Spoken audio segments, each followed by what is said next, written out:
Hello, my friend. Today I bring you another lost legend from the depths of Middle-earth. Close your eyes, feel the magic surround you. Our journey begins.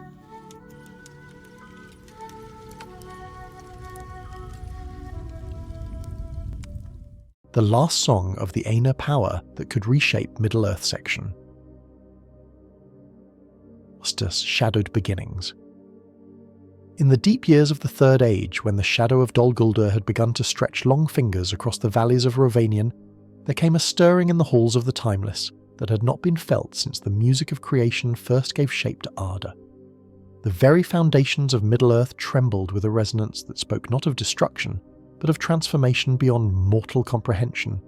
Gandalf the Grey walked the old forest road beneath boughs that whispered of unease. The autumn mists clung to the earth with unnatural persistence, and the songs of the Eldar that once blessed these paths had grown silent. His staff, carved from the heartwood of ancient trees and crowned with crystal, that held the light of Erendil's star, pulsed with a rhythm that matched the distant thunder of cosmic forces awakening from their long slumber. The very air seemed thick with memory, fragments of the great music that had shaped the world in the beginning, when the Ainur sang before the throne of Eru Ilúvatar. But now something new stirred within that ancient symphony, a melody so profound and alien that it made the stones beneath his feet vibrate with harmonics that had never before sounded in the circles of the world. From Lothlorien came word that the Mirror of Galadriel showed visions that defied interpretation, not the familiar patterns of future possibility, but images of the music itself, vast and terrible in its beauty, building toward a crescendo that would either heal the discord of Melkor or shatter the very foundations of reality. The Lady of the Golden Wood had sent swift messengers bearing tidings that chilled even the heart of a Maya. The last theme stirs Mithrandir. That which was held in reserve since the foundation of the world begins to sound its opening notes. The implications struck Gandalf like the tolling of the great bell of Ostin Edil. He had been present at the music of creation, had added his own voice to the symphony that shaped the mountains and valleys, the seas and skies of Arda.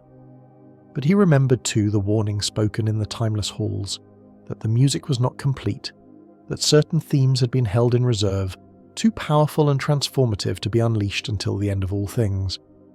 If the last theme of the Ainur was beginning to sound, then Middle-earth itself stood upon the threshold of a change so fundamental that even the Valar might not comprehend its full significance. Not conquest, as Sauron sought with his Ring of Power, but a remaking as profound as the original act of creation itself. The wind that stirred the leaves carried voices from beyond the circles of the world, the voices of Ainur who had never descended into Arda, whose songs still echoed in the halls of Ilúvatar. They spoke of a harmony that had been broken since the first discord of Melkor, and of a healing that could only come through the sounding of melodies so pure and powerful that they would rewrite the very laws that governed existence. Yet within that music Gandalf sensed a terrible danger. For if the last theme was premature, if it sounded before the proper time of ending and renewal, it might not heal the wounds of creation but tear them wider, unmaking not just Middle-earth, but the entire universe that had sprung from the original music. The very stones of the earth seemed to sense this peril, and the ancient trees bent their branches as if in grief for what might be lost. The discord of Melkor was but the first movement, Gandalf murmured to the gathering dusk, his words heavy with the weight of cosmic truth.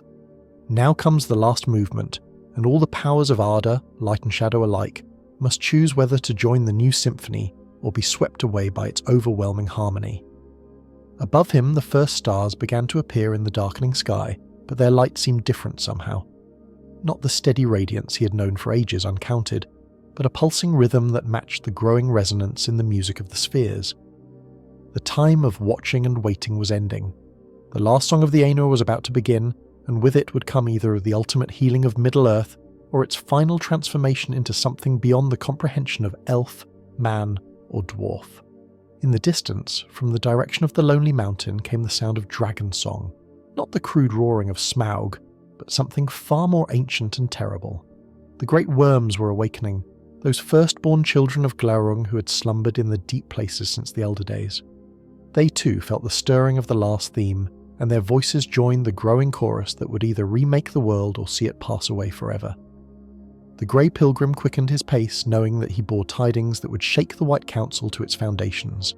For if the last song of the Ainur was truly beginning to sound, then all the conflicts of the Third Age, the rising power of Sauron, the growing darkness in Dol Guldur, even the fate of the One Ring itself, were but minor notes in a symphony whose completion would determine the ultimate destiny of all creation. Section 2. A Whisper in the Trees. The Entwives had been gone for long ages, but their absence was felt most keenly in the gardens they had once tended with such love and care.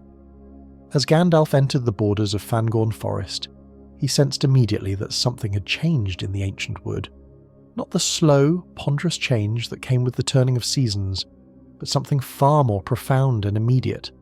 The trees themselves were singing, not the deep, rumbling song that the Ents used when they communed with the forest, but something else entirely, a melody that seemed to rise from the very roots of the earth and ascend through bark and branch to harmonise with the music of the spheres.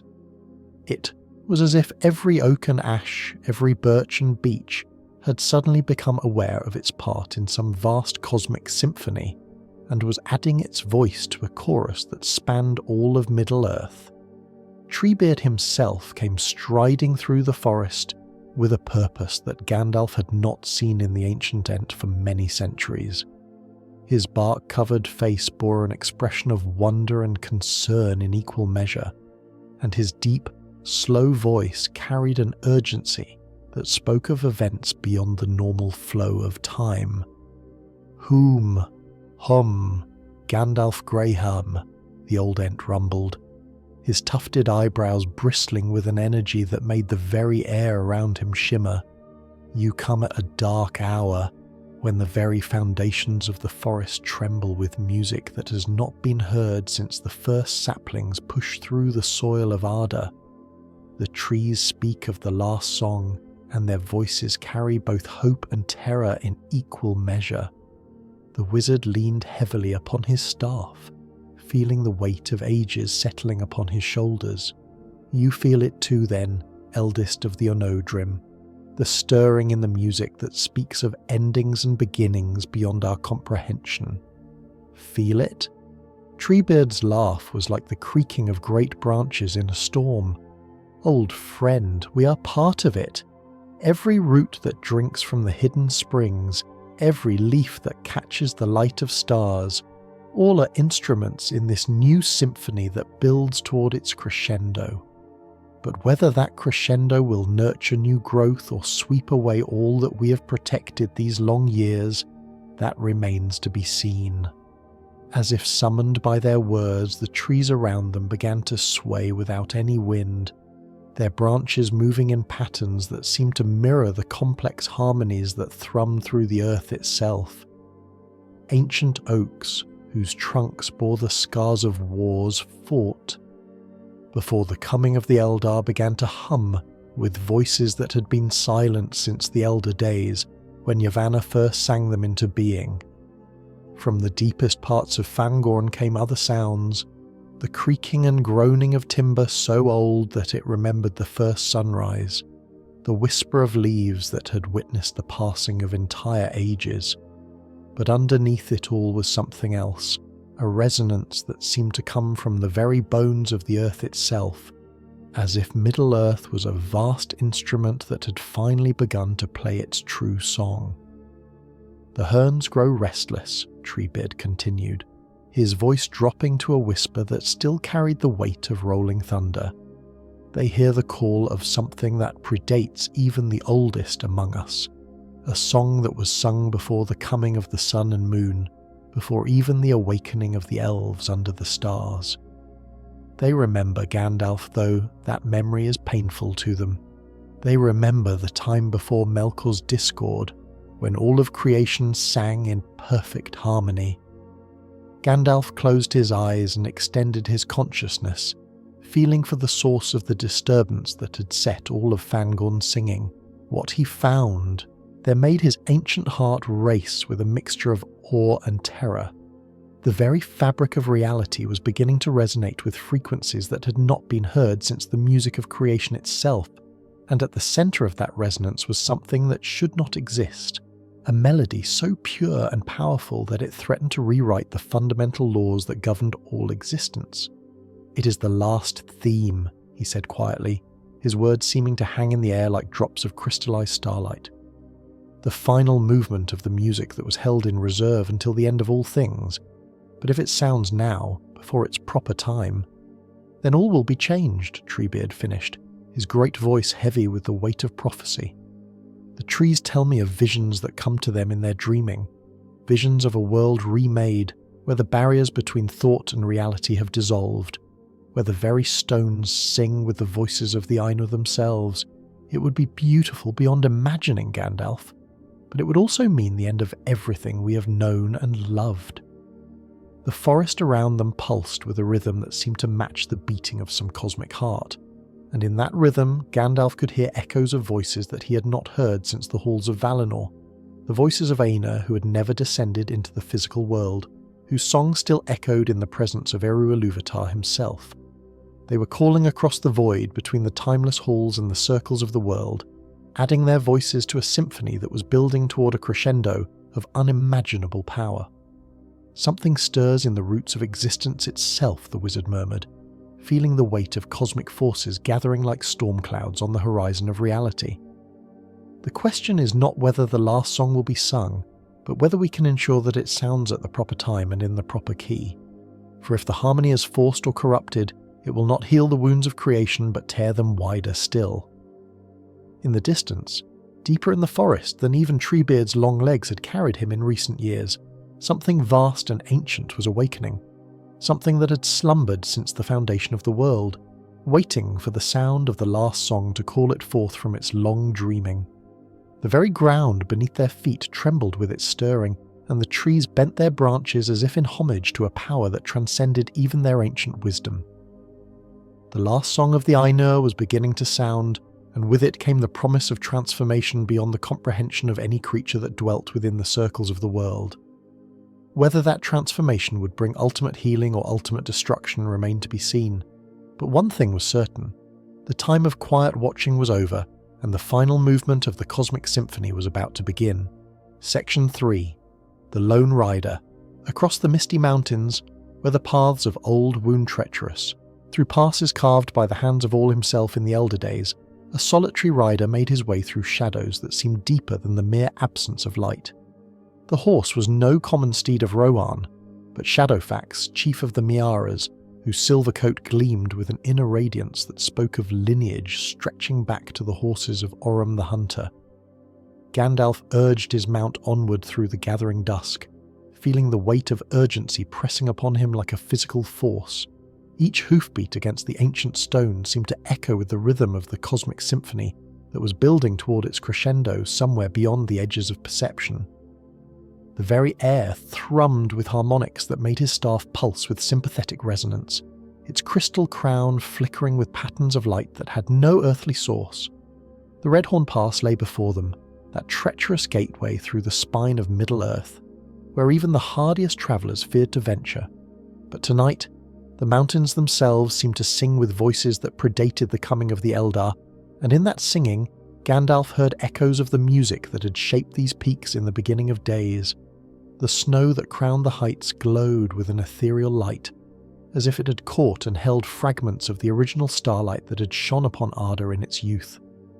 Shadowfax snorted and tossed his head, his nostrils flaring as he caught scents that spoke of power beyond mortal comprehension.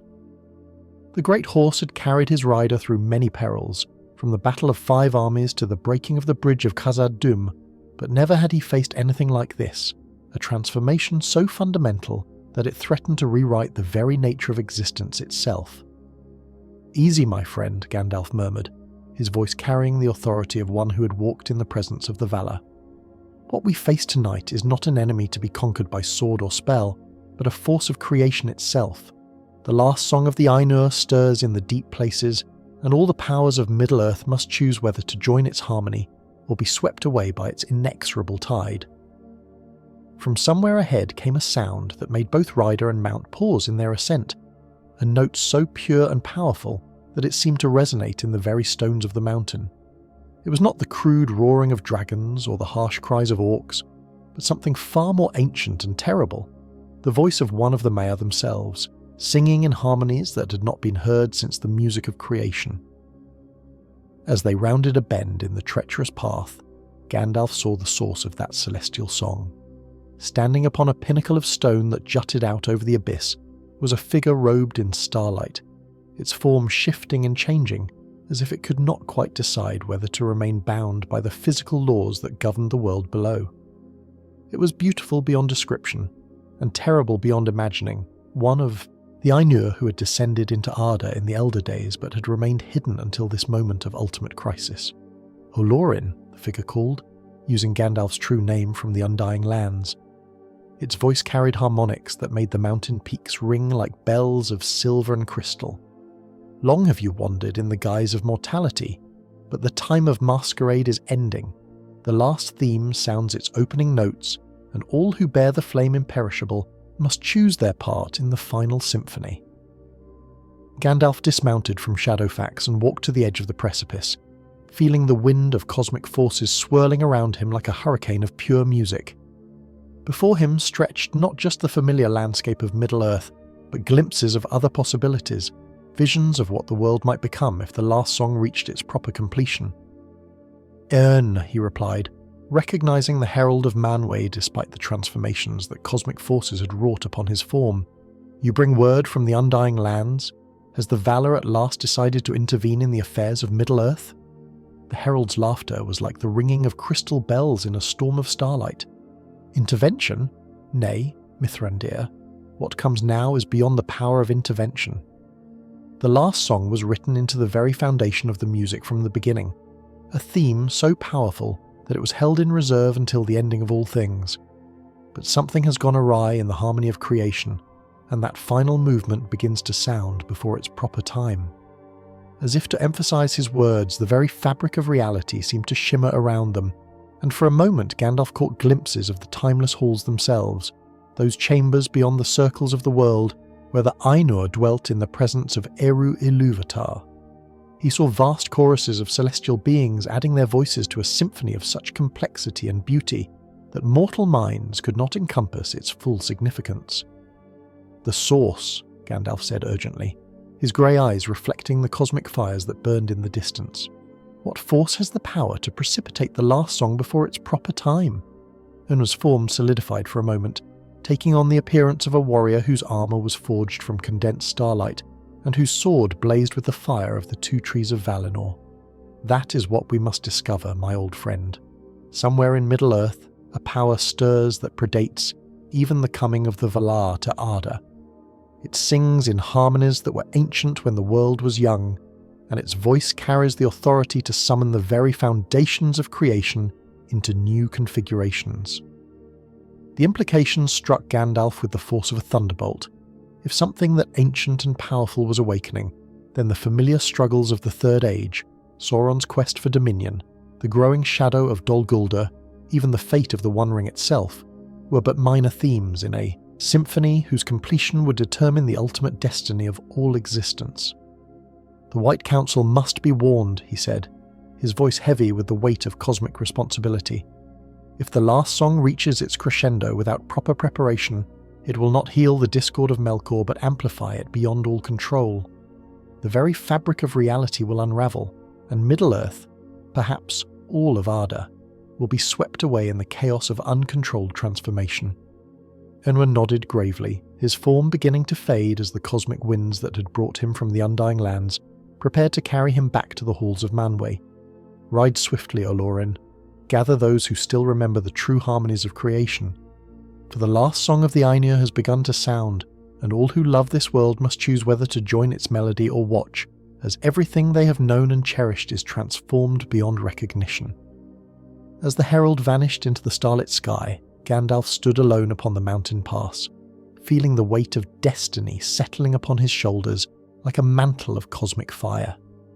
Somewhere in the darkness ahead, forces beyond mortal comprehension were stirring, and the final movement of the greatest symphony ever conceived was building toward a crescendo that would either heal the wounds of creation or tear them open forever.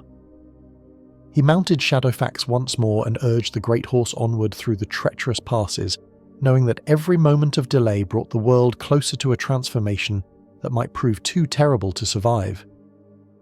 The last song was sounding, and all the powers of Middle-earth would soon be called upon to play their parts in its ultimate resolution. Section 4. Dol Guldur in the Distance. Through the Vale of Anduin, where the great river carved its path between the misty mountains and the dark eaves of Mirkwood, Gandalf rode with purpose that burned in his heart like a flame kindled in the halls of the Valar themselves. The morning mist clung to the water with unnatural persistence, and in its swirling patterns he caught glimpses of shapes that had no place in the waking world, fragments of the last song made visible, harmonies given form and substance by the sheer power of their cosmic resonance. Shadowfax's hooves struck sparks from stones that had lain undisturbed since the Elder Days, and each spark carried within it a note of the music that was building toward its ultimate crescendo. The great horse seemed to sense the magnitude of what approached, his silver coat gleaming with an inner radiance that spoke of bloodlines stretching back to the steeds of the Valar themselves. As they crested the final hill before the borders of the dark forest, Gandalf beheld a sight that made his ancient heart quail with dread and wonder in equal measure. Dol Guldur, that fortress of shadow which had brooded over southern Mirkwood for nigh on 1,000 years, was transformed. The black stones of its walls pulsed with a rhythm that matched the cosmic symphony building in the deep places of the earth, and from its highest tower came a light that was not the harsh radiance of Sauron's malice, but something far more ancient and terrible. "By the flame of Ainur," Gandalf whispered, his words carried away by winds that seemed to blow from the very edge of creation itself. "The necromancer's stronghold has become a resonance chamber for the last song.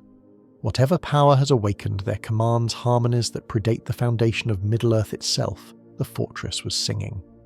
Not with the crude discord that had marked Sauron's presence in that place, but with melodies of such complexity and alien beauty that they made the very air shimmer with possibility. As Gandalf watched, transfixed by the magnitude of what he witnessed, the black walls began to change, not crumbling into ruin as he might have expected, but transforming into something that defied description. Stone flowed like water, architecture rearranged itself according to geometries that had no basis in physical reality, and through it all, that terrible song continued to build toward a crescendo that would either remake the world or destroy it utterly. From the depths of Mirkwood came answering voices, not the malevolent whispers of spiders and orcs that had plagued that realm for so long, but the ancient songs of trees that remembered the days before shadow fell upon the forest. The Elven King's halls resonated with harmonies that had not been heard since the Silmarils cast their light upon the shores of Valinor, and even the darkest corners of the wood began to pulse with rhythms that spoke of healing and renewal. Yet beneath it all, Gandalf sensed a danger that transcended any threat he had faced in his long years of guardianship. The last song was not merely a melody of ending and renewal, it was a force of transformation so fundamental that it would rewrite the very laws that governed existence. If it reached its completion without proper guidance, it would not heal the wounds of creation but tear them wider, unmaking not just Middle-earth, but the entire cosmos that had sprung from the original music of the Ainur. Shadowfax whinnied nervously, his keen senses detecting presences that moved through the transformed landscape ahead. They were not orcs or wolves or any creature of ordinary malice, but beings of such alien majesty that they seemed to exist partially outside the normal flow of time and space. As they drew closer, Gandalf recognized them for what they were, fragments of the music itself, given form and consciousness by the sheer power of the last song. "The unbodied stir," he murmured, his staff beginning to glow with a light that had been kindled in the presence of Eru Ilúvatar himself. The barriers between the seen and unseen grow thin as reality itself begins to sing with the voice of creation. One of the beings approached, its form shifting and changing like smoke given substance by starlight. When it spoke, its voice carried harmonics that made the stones of the earth ring like bells of crystal and silver. "Mithrandir, wanderer between worlds, you bear the flame imperishable within your mortal form. Will you stand with us as the last song reaches its crescendo, or will you resist the inevitable transformation that comes to all things?" Gandalf raised his staff, calling upon powers that he had not touched since his confrontation with the Balrog in the depths of Moria. I am Gandalf the White, servant of the secret fire and wielder of the flame of Ainur. I will not see the music of creation corrupted by premature transformation, no matter how beautiful its promise might seem. The being's laughter was like the singing of spheres in the void between stars. Corruption? Nay, servant of the West. What you witness is not corruption, but completion. The fulfillment of themes that have remained unfinished since the foundation of the world. The last song will heal the discord of Melkor and bring harmony to all the discordant notes that have plagued creation since the beginning of time. And in doing so, Gandalf replied grimly, it will unmake everything that has grown from those discordant notes, every joy and sorrow, every triumph and tragedy that has given meaning to the lives of the children of Iluvatar. The cure you offer is worse than the disease, for it would reduce all the rich complexity of existence to a single, unchanging harmony. The being paused, its form solidifying into something almost recognizable, tall and fair as one of the Eldar, but with eyes that held the depth of cosmic ages and a voice that carried the authority of the music itself. Perhaps you are right, wizard.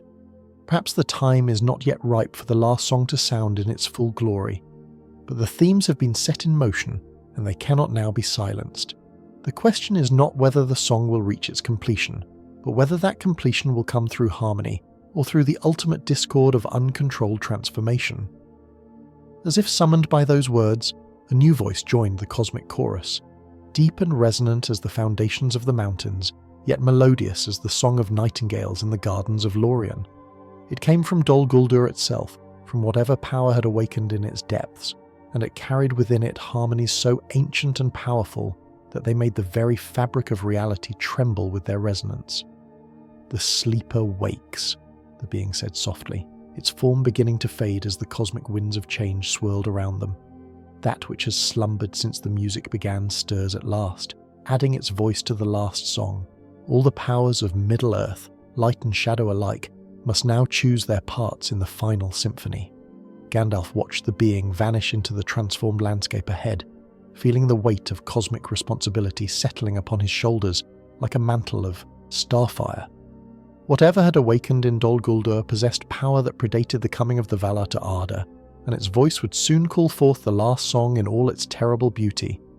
The time for careful planning and gradual preparation was over.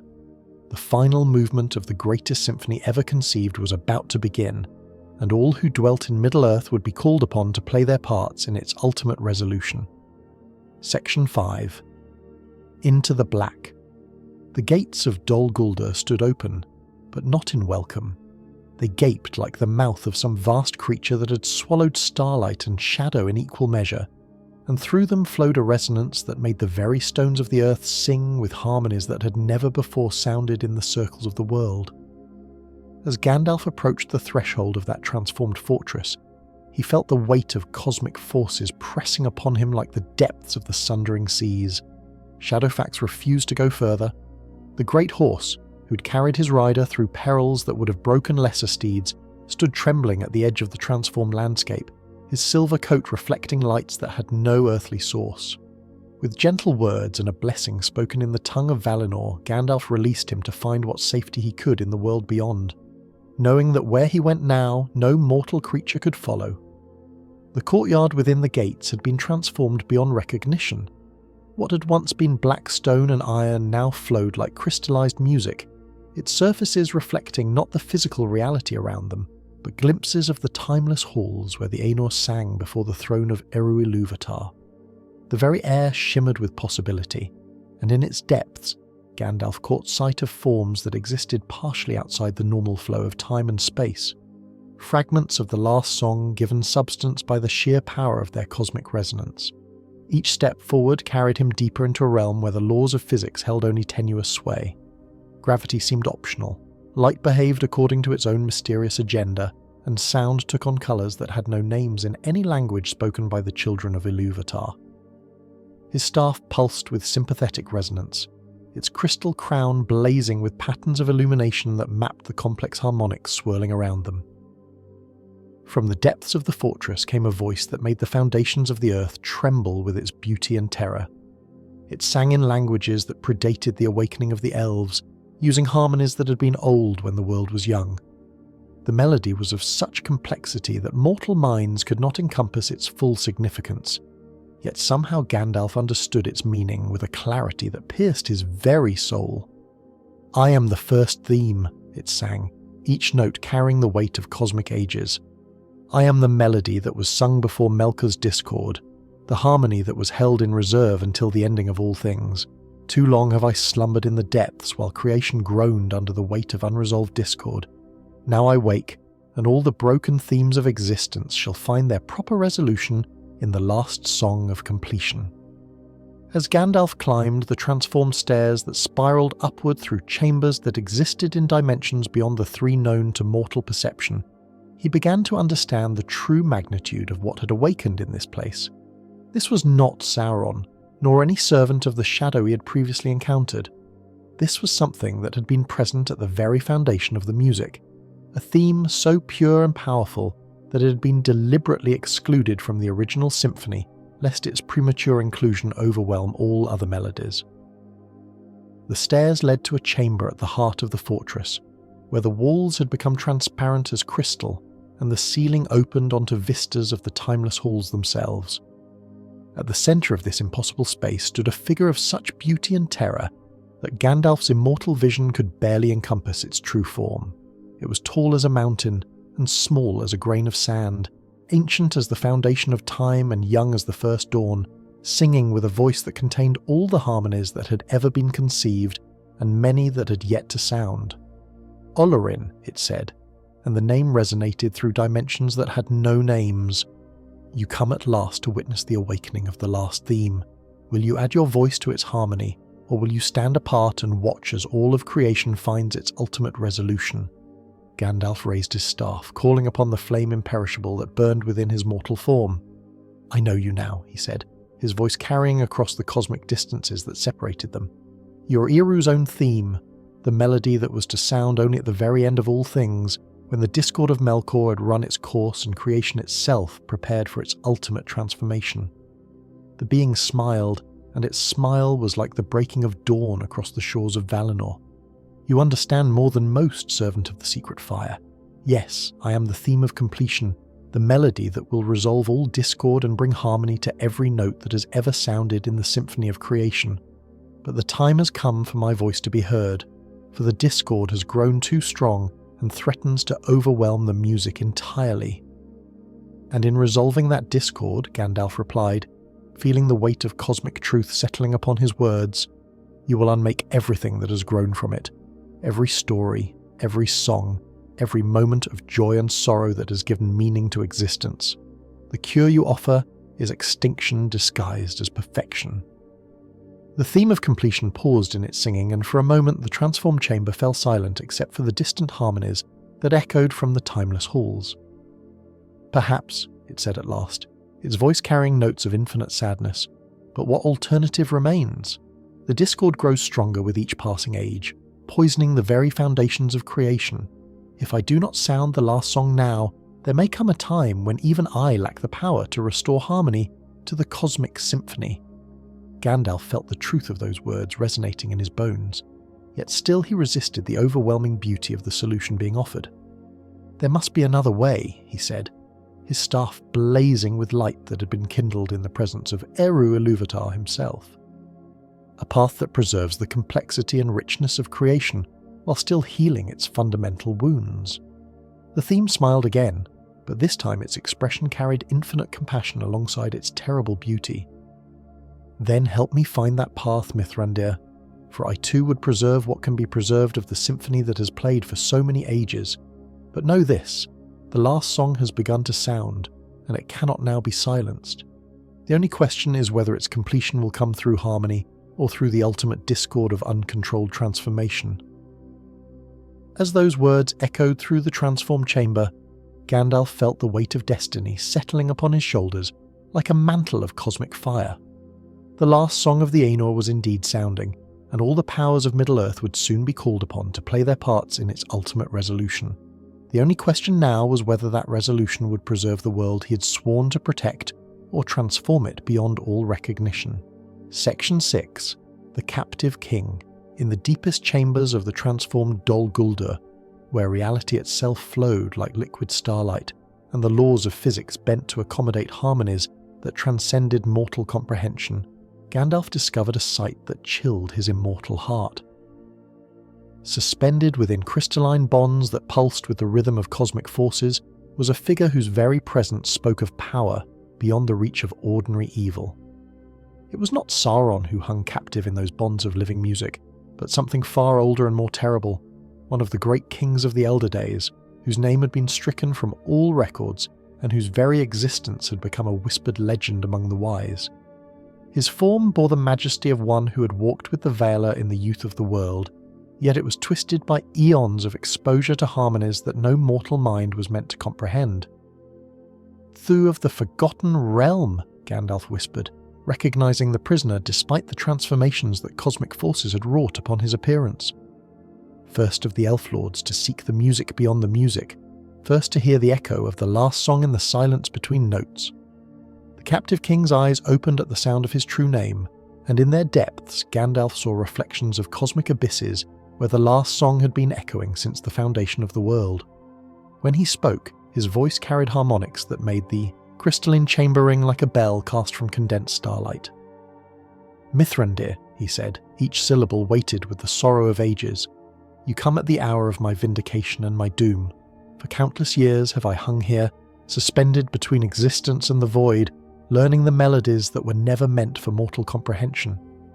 And now those melodies wake, and all the world shall know the truth I discovered in the silence beyond the music." Gandalf approached the crystalline prison, feeling the weight of cosmic forces pressing against his consciousness like the depths of the deepest seas. What truth, Lord of the Forgotten? What did you find in those realms beyond the reach of ordinary perception that has brought such terrible beauty to this place?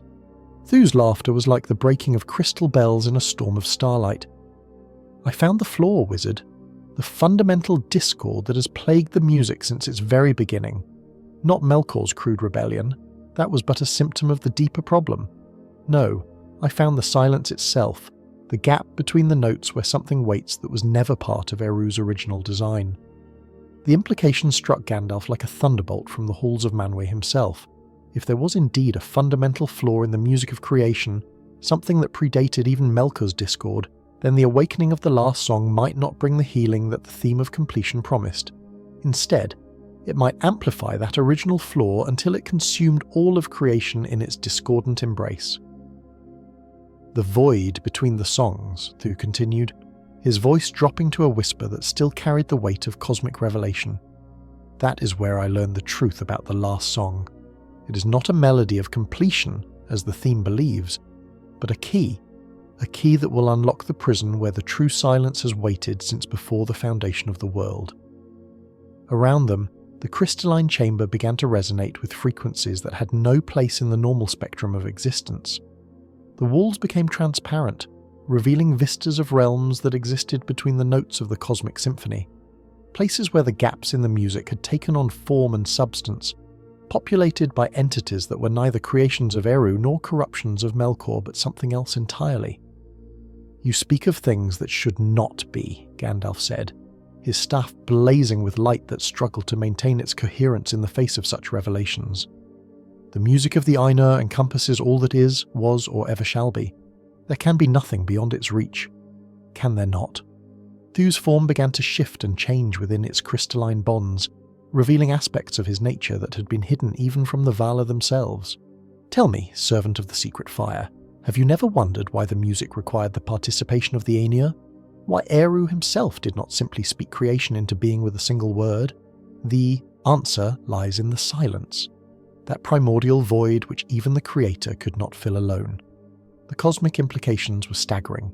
If Thu spoke truth, then the entire framework of creation was built upon a foundation that contained gaps, spaces where even the music of the Ainur could not reach. And if the last song was indeed a key to unlocking those hidden realms, then its completion might bring not healing, but an invasion of entities whose very existence was antithetical to all forms of ordered creation. "The theme of completion knows," Thu said softly, his voice carrying across dimensions that had no names. "It has always known that the last song would be its own undoing. For in resolving all discord, it must also resolve the tension that holds the silence at bay. When the final note sounds, the barriers will fall, and the true silence will pour forth to reclaim the universe that was built in defiance of its eternal reign. Gandalf felt the weight of cosmic truth settling upon his consciousness, like a mountain of crystallized despair. If this was indeed the nature of the last song, then all his efforts to guide its completion toward a harmonious resolution were doomed to failure. The choice was not between discord and harmony, but between the flawed perfection of existence and the absolute perfection of non-being. Yet still the song must sound, he said, his voice heavy with the weight of inevitable destiny. For if it does not, the discord of Melkor will eventually consume all harmony, leaving nothing but chaos and destruction. At least the silence offers a form of peace. However terrible its implications might be, Thu nodded gravely, his eyes reflecting the cosmic fires that burned in the depths of creation itself. Now you begin to understand, Mithrandir. The last song is not a choice between good and evil, but between existence and non-existence. And perhaps, just perhaps, there is wisdom in accepting the peace that comes with the ending of all things. As those words echoed through the crystalline chamber, Gandalf felt the foundations of his understanding shifting like sand in a cosmic storm. The last song of the Ainur was indeed beginning to sound, but its completion would bring not the healing he had hoped for, but the ultimate resolution of the cosmic tension that had given birth to existence itself. The only question now was whether there was any way to guide that resolution towards something other than the absolute silence that waited beyond the music. Section 7. The Necromancer's Voice. From the throne chamber at the heart of the transformed fortress came a voice that had not been heard in Middle-earth for 1,000 years.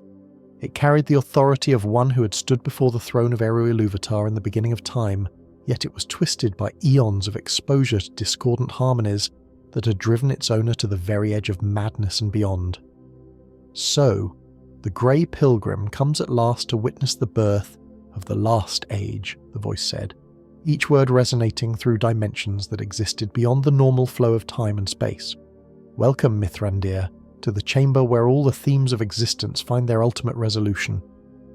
Gandalf ascended the final stair that led to the throne room, his staff blazing with light that struggled to maintain its coherence in the face of the cosmic forces swirling around them. What he found there defied all his expectations and understanding of the nature of evil in Middle-earth. The figure upon the throne was not the necromancer he had expected to find, nor was it Sauron in any form he had previously encountered.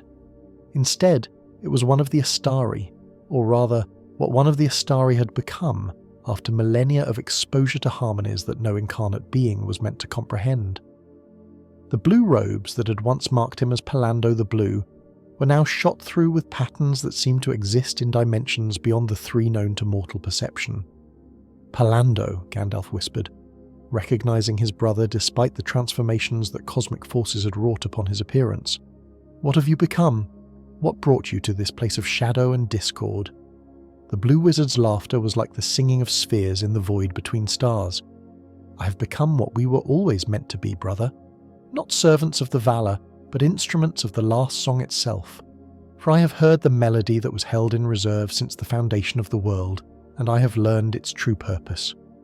Around them, the throne chamber pulsed with rhythms that matched the cosmic heartbeat of creation itself. The walls had become transparent as crystal, revealing vistas of the timeless halls where the Ainur sang before the throne of Eru-Ilúvatar.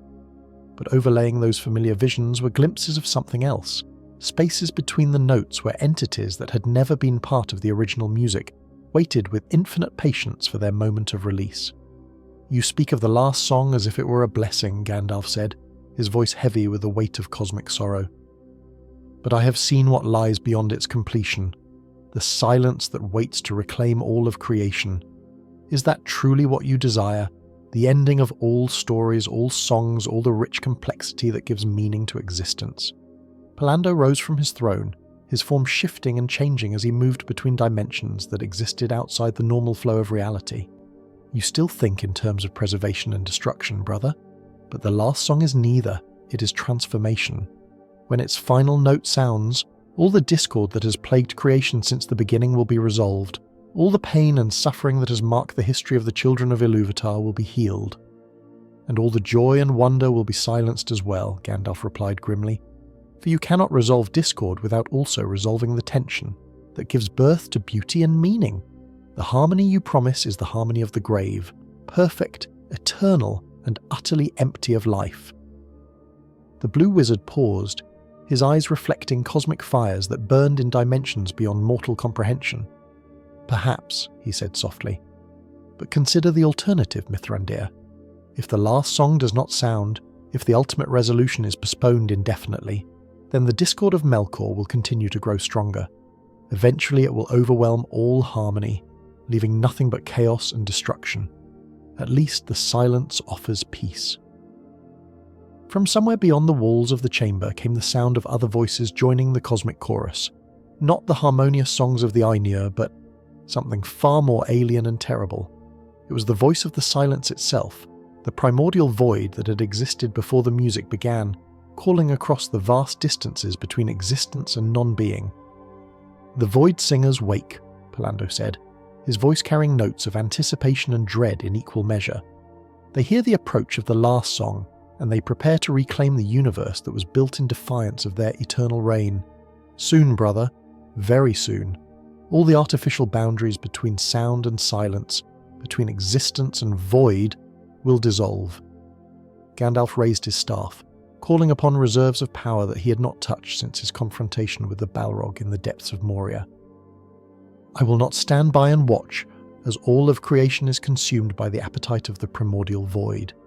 If the last song must sound, then let it sound in harmony with the original music, not in discord with the alien melodies of those who were never part of Eru's design." "Then you choose resistance over acceptance," Palando said sadly. "You choose to preserve the flawed symphony rather than accept the perfect silence that waits beyond its completion. So be it, brother.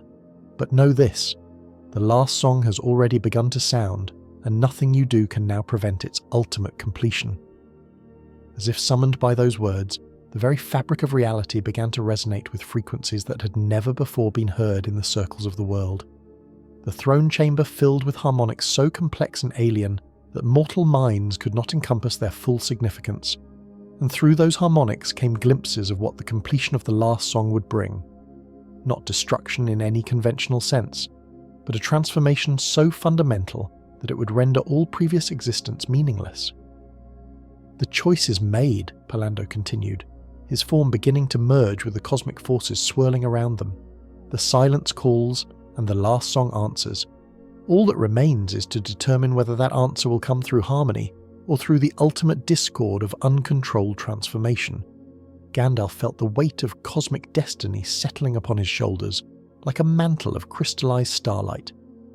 The last Song of the Ainur was indeed sounding, and with it came the promise of either ultimate healing or ultimate dissolution. The only question now was whether he possessed the wisdom and power to guide its completion towards something other than the absolute silence that waited beyond the music. Section 8. Fire in the darkness. The air itself caught fire as Gandalf raised his staff against the cosmic forces swirling through the transformed throne chamber. But this was not the crude flame of burning wood or oil. This was the secret fire itself, the flame imperishable that had been kindled in the presence of Eru Ilúvatar and carried into the circles of the world by those who served the cause of creation against the encroaching void.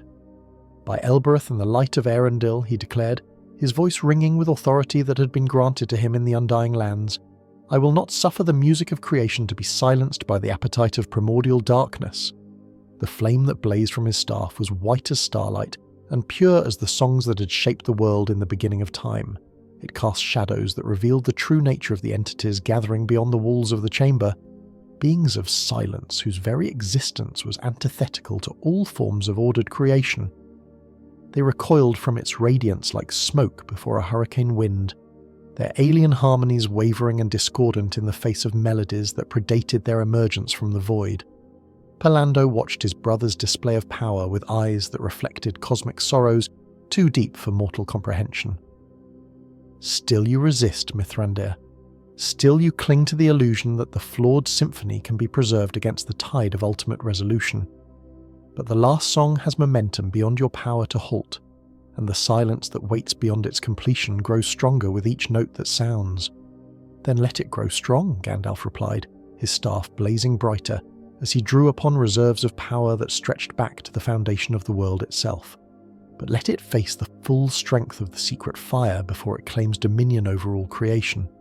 For I am Gandalf the White, servant of the sacred flame, and I will not go gently into that ultimate night." The battle that followed was unlike any conflict that had ever been fought in the circles of the world. It was not a clash of swords or the wielding of rings of power, but a contest between fundamental forces of existence and non-existence, between the creative impulse that had given birth to the music and the destructive silence that sought to reclaim all things for the void. Fire met silence in harmonies that made the very foundations of reality tremble. Each note that Gandalf sang was answered by counter-melodies that sought to negate its existence, and each blaze of the secret fire was met by waves of primordial darkness that swallowed light itself and transformed it into something alien and cold. Yet as the battle raged, Gandalf began to perceive something that neither Pallando nor the theme of completion had recognized. A third possibility that existed beyond the simple choice between flawed existence and perfect silence. In the spaces between the notes, in the brief moments when fire and silence paused in their cosmic dance, he caught glimpses of a harmony that encompassed both creation and void without being consumed by either. "The middle song," he whispered, understanding flooding through his consciousness like dawn breaking over the misty mountains.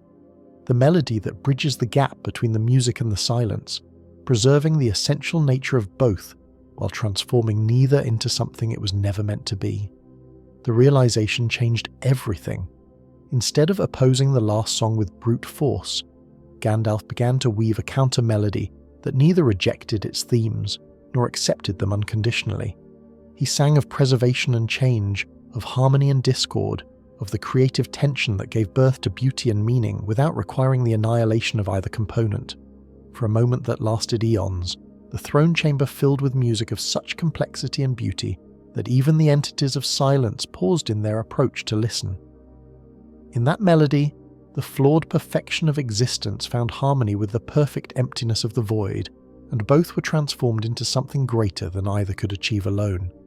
Pallando stared at his brother with eyes wide with wonder and recognition. "The third theme," he breathed, his voice carrying harmonics that had not been heard since the music of creation itself. The melody that was whispered but never sung. The harmony that Eru himself held in reserve against the day when creation would face its ultimate test. "Yes," Gandalf replied, his staff now blazing with light that contained elements of both fire and silence, woven into patterns of transcendent beauty. "The song that neither preserves nor destroys, but transforms. The middle way between absolute harmony and absolute discord." Yet even as he spoke, he felt the cosmic forces gathering for their final movement. The last song was too far advanced to be turned aside by any single voice, no matter how pure or powerful. If the third theme was to sound in its full glory, it would require the participation of every consciousness in Middle-earth, elf and man, dwarf and hobbit, even the very stones and trees themselves. "The White Council," he said urgently, feeling the weight of time pressing upon him like the depths of the deepest seas. "They must be warned. If the middle song is to sound before the last song reaches its completion, we will need every voice that remembers the original harmonies of creation." Pallando nodded gravely, his form beginning to stabilize as the cosmic forces around them responded to the emerging third theme. "Go then, brother. Gather the wise and the simple alike, for the final movement approaches, and all who love this world must choose whether to join the middle song or watch as everything they have known is transformed beyond recognition." As Gandalf prepared to depart the transformed fortress, he cast one final glance back at the chamber where fire and silence had met in cosmic battle. The struggle was far from over, but for the first time since the last song began to sound, he felt the stirring of hope. The third theme offered a path between ultimate order and ultimate chaos, a way to preserve the essential beauty of existence while still allowing for the transformation that cosmic evolution demanded. The only question now was whether he could gather enough voices to sing that new song before the tide of silence overwhelmed all the melodies of creation. Section 9. Return to the Wise. The halls of Rivendell had stood for 3,000 years as a refuge of wisdom and peace, where the lore of elder days was preserved against the forgetting that came with the passage of time. But as Gandalf entered the House of Elrond, he found the timeless sanctuary transformed by the resonance of cosmic forces that no earthly dwelling could entirely exclude. The very walls sang with harmonics that made the ancient stones remember their origins in the music of creation, and in the crystal streams that flowed through Imladris, voices echoed that spoke of endings and beginnings beyond mortal comprehension. Even the Malorn trees in Elrond's gardens swayed to rhythms that had nothing to do with earthly winds, and everything to do with the last song that was building toward its crescendo somewhere beyond the edges of perception. Lord Elrond stood upon the steps of his house, his ageless features marked by a concern that had not been seen since the last alliance marshalled against the power of Mordor. Beside him stood Galadriel, Lady of Lothlorien, her golden hair seeming to catch and reflect light from dimensions that existed beyond the normal spectrum of visibility.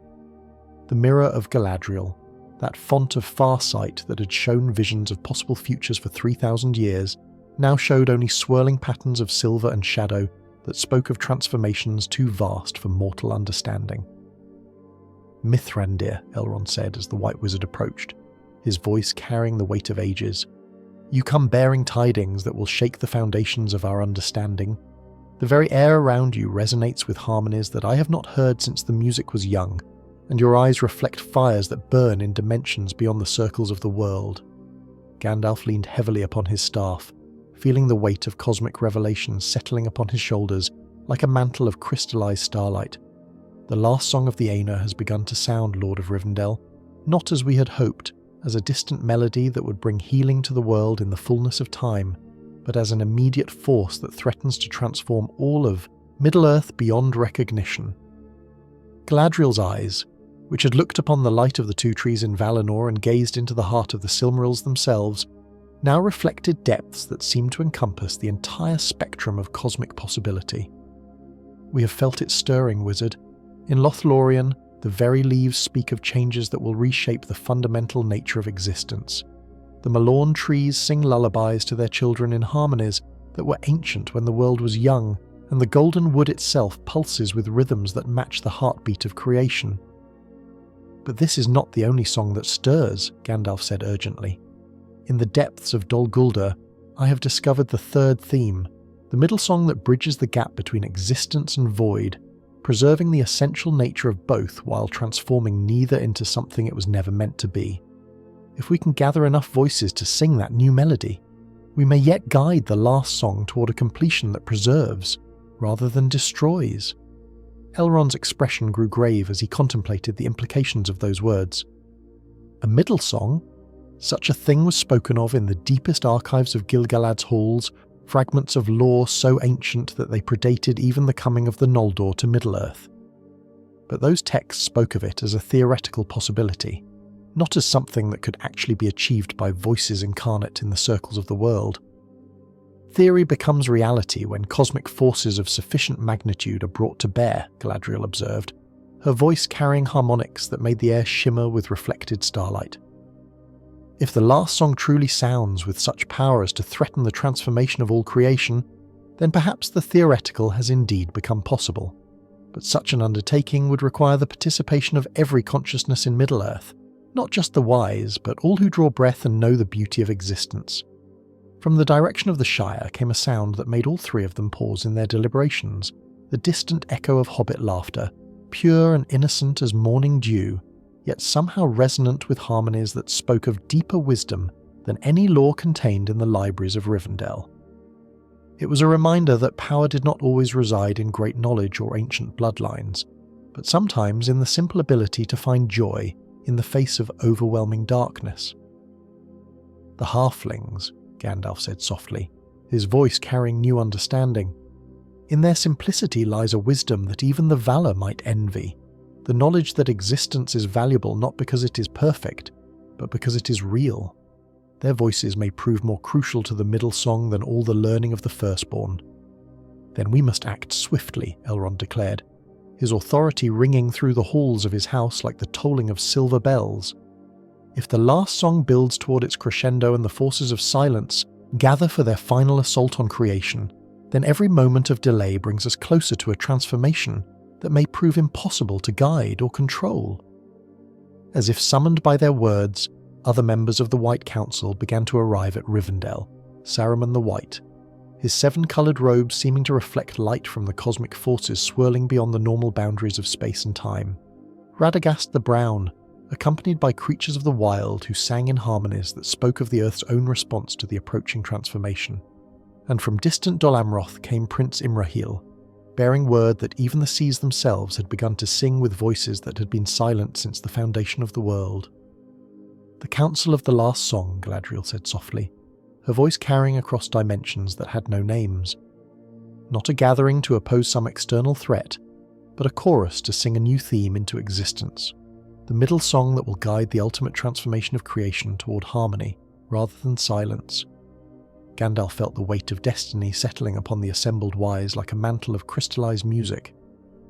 The last song of the Ainur was indeed approaching its crescendo, and with it came the promise of either ultimate healing or ultimate dissolution.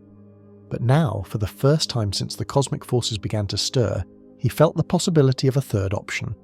A resolution that would preserve the essential beauty of existence while still allowing for the transformation that the cosmic symphony demanded.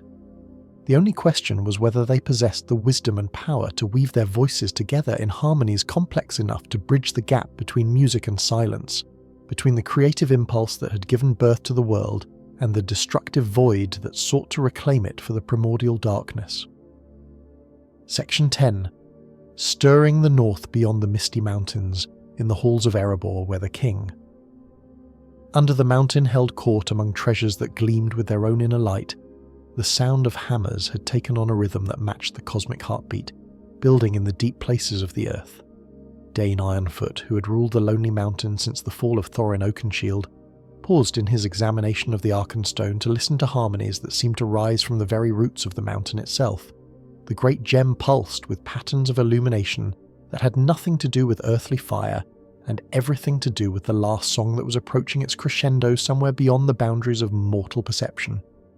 In its depths, the Dwarf King saw visions of transformation that made his warrior's heart quail with awe and terror in equal measure. Glimpses of a world remade where the very stones would sing with the voices of the Ainur themselves. Gandalf arrived at the gates of Erebor as the first stars appeared in the darkening sky, but their light seemed different somehow, not the steady radiance he had known for ages uncounted, but a pulsing rhythm that spoke of cosmic forces gathering for their final movement. The guards who challenged him at the threshold were dwarves whose beards bore the silver of many winters, yet their eyes reflected depths that seemed to encompass the entire history of their people, from the awakening of Durin in the mists of time to the approaching transformation that would reshape all of Middle-earth. Gandalf Stormcrow, Dane greeted him as he entered the throne room using the old name that spoke of the wizard's role as harbinger of great events.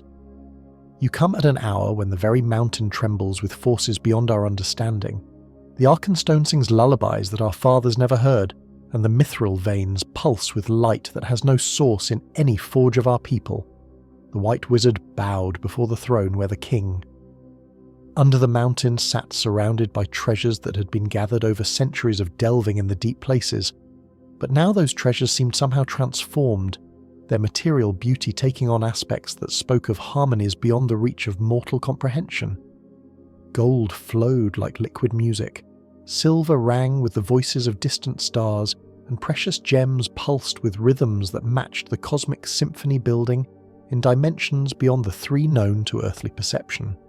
"The last song of the Ainur stirs, King Dane," Gandalf said, his voice carrying across the vast hall with authority that had been granted to him in the Undying Lands.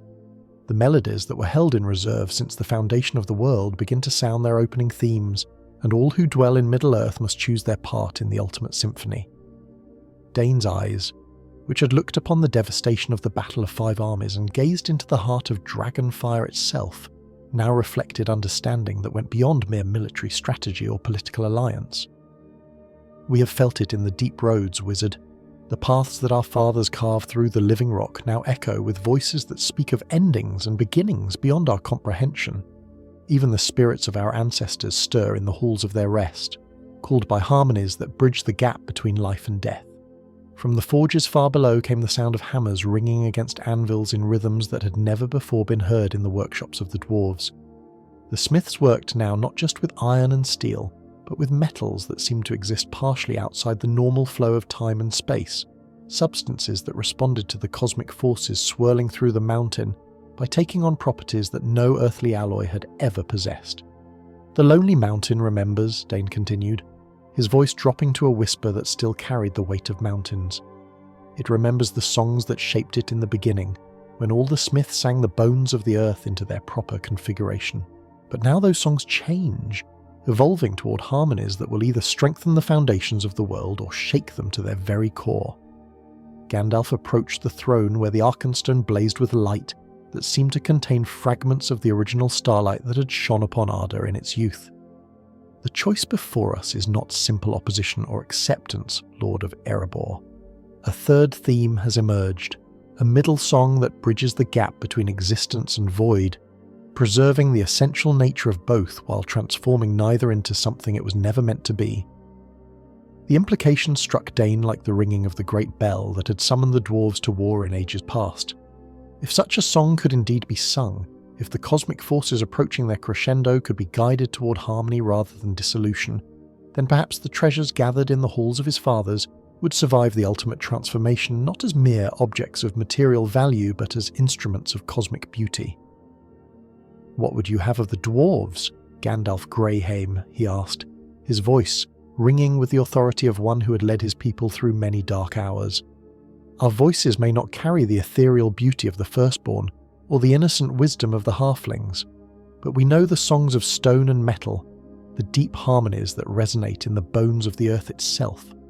Those are precisely the voices we need," Gandalf replied, his staff blazing with light that reflected off the treasures around them in patterns of transcendent beauty. For the middle song requires not just the high notes of spirit and starlight, but the deep bass tones that anchor all melody in the fundamental reality of existence. The dwarves alone among the free peoples know how to sing with the voice of the earth itself. As if summoned by their words, messengers began to arrive from the other strongholds of the north. From Esgaroth came word that the Long Lake itself had begun to sing, with voices that spoke of healing and renewal. From the woodland realm arrived elven riders bearing tidings that even Thranduil's deep halls echoed with harmonies that bridged the gap between the songs of trees and the melodies of stars. But most significant of all was the message that came from the Grey Mountains, where the remnants of Dane's people had delved new halls in the wake of the Battle of Five Armies. The ancient dwarf Lord Nine, eldest of the surviving sons of Gror, sent word that the very foundations of those halls had begun to resonate with frequencies that spoke of the ultimate song, the melody that would either remake the world in harmony or see it dissolved in the silence that waited beyond all music. "The North stirs," Dane declared, his voice carrying across the vast throne room like the tolling of bells cast from the music of creation itself. From the Iron Hills to the Grey Mountains, from the Long Lake to the borders of the Shire, all who remember the ancient songs prepare to add their voices to the ultimate symphony. Whatever this last song may bring, Lord of Erebor and his people will face it with hammers in their hands and courage in their hearts. Gandalf felt the weight of hope settling upon his shoulders like a mantle of starlight. The last song of the Ainur was indeed approaching its crescendo, but now he began to perceive the possibility that its completion might indeed be guided toward harmony, rather than dissolution.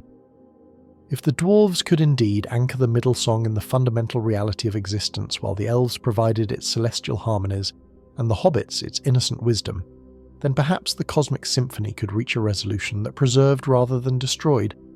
The only question now was whether they possessed sufficient time to weave their voices together before the tide of silence overwhelmed all the melodies of creation. Section 11. A Hobbit Remembered. In the green hills of the Shire, where the seasons turned with gentle regularity and the greatest concerns were the weather and the state of one's garden, Bilbo Baggins sat in his study at Bag End, penning verses that seemed to flow from some deep well of inspiration that he had never before tapped. The words came to him in harmonies that spoke of journeys both remembered and yet to come, of treasures that transcended gold and silver, and of songs that bridged the gap between the comfortable certainties of hobbit life and the vast mysteries that lay beyond the borders of the Shire. The afternoon light that streamed through his circular window carried qualities that no earthly sun had ever possessed, frequencies of illumination that made his writing quill pulse, with rhythms that matched the cosmic heartbeat building in the deep places of the earth. Even here, in this most peaceful corner of Middle-earth, The last song of the Ainur made its presence felt through subtle changes that spoke of transformation beyond hobbit understanding. His book lay open before him, filled with accounts of his journey to the Lonely Mountain and back again, but now new chapters seemed to write themselves in margins that had been blank only moments before.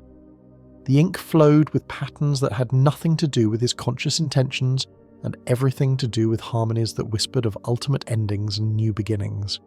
Strange, he murmured to himself, adjusting his spectacles as he examined the words that had appeared unbidden on the parchment.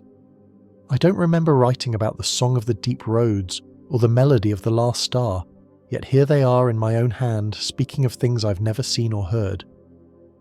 From the direction of his garden came sounds that made him pause in his writing, not the familiar rustle of leaves in the evening breeze, but something far more profound and mysterious.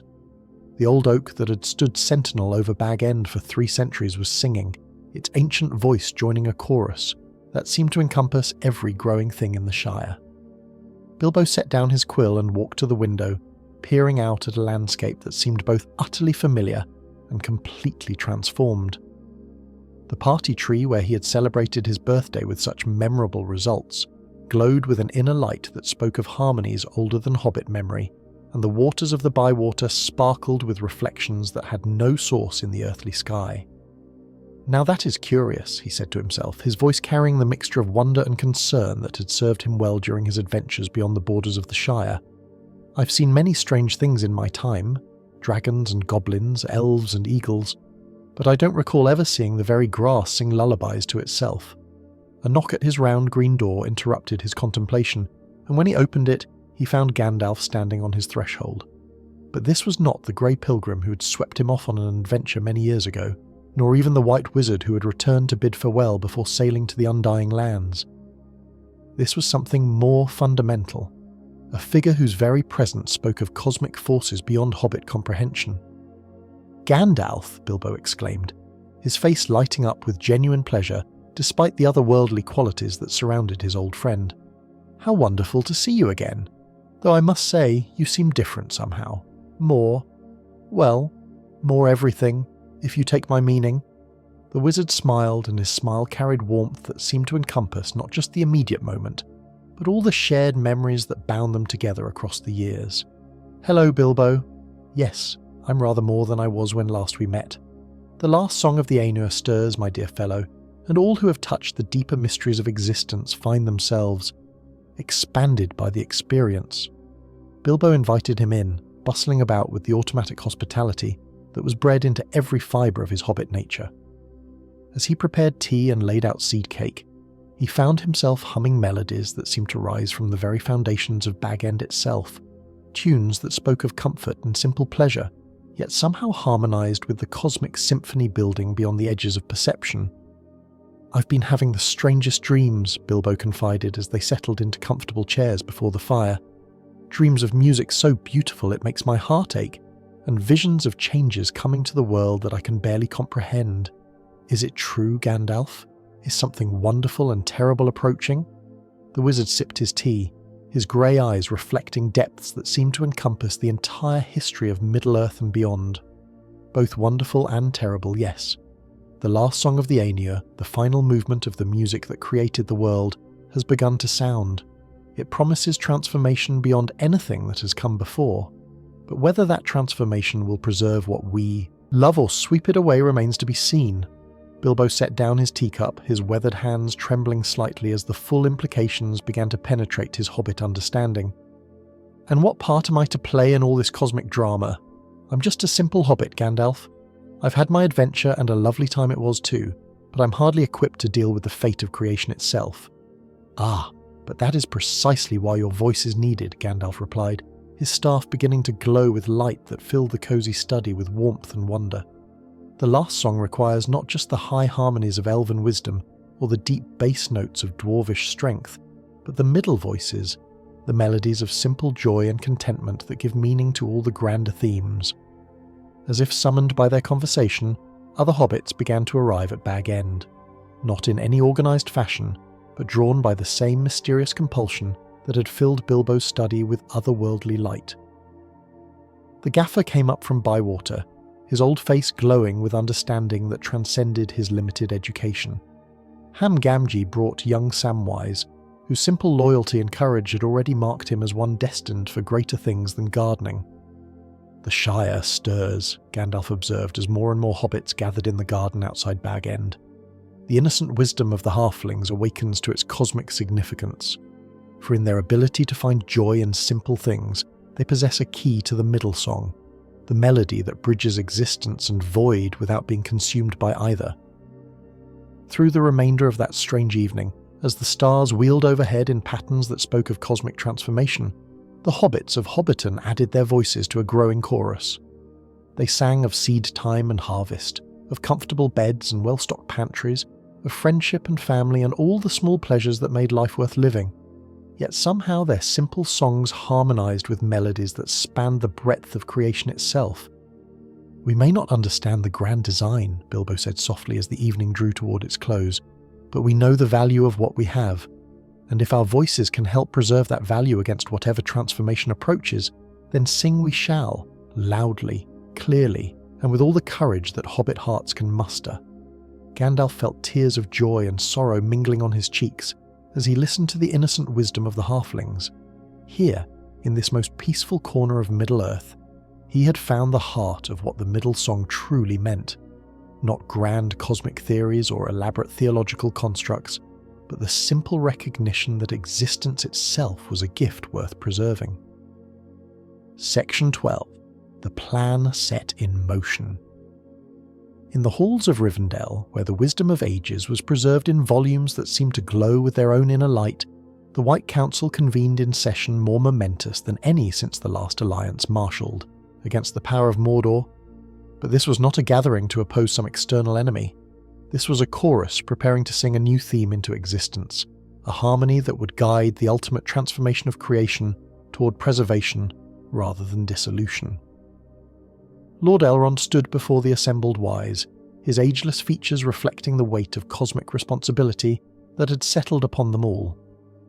Around the great table sat figures whose very presence spoke of power beyond mortal comprehension.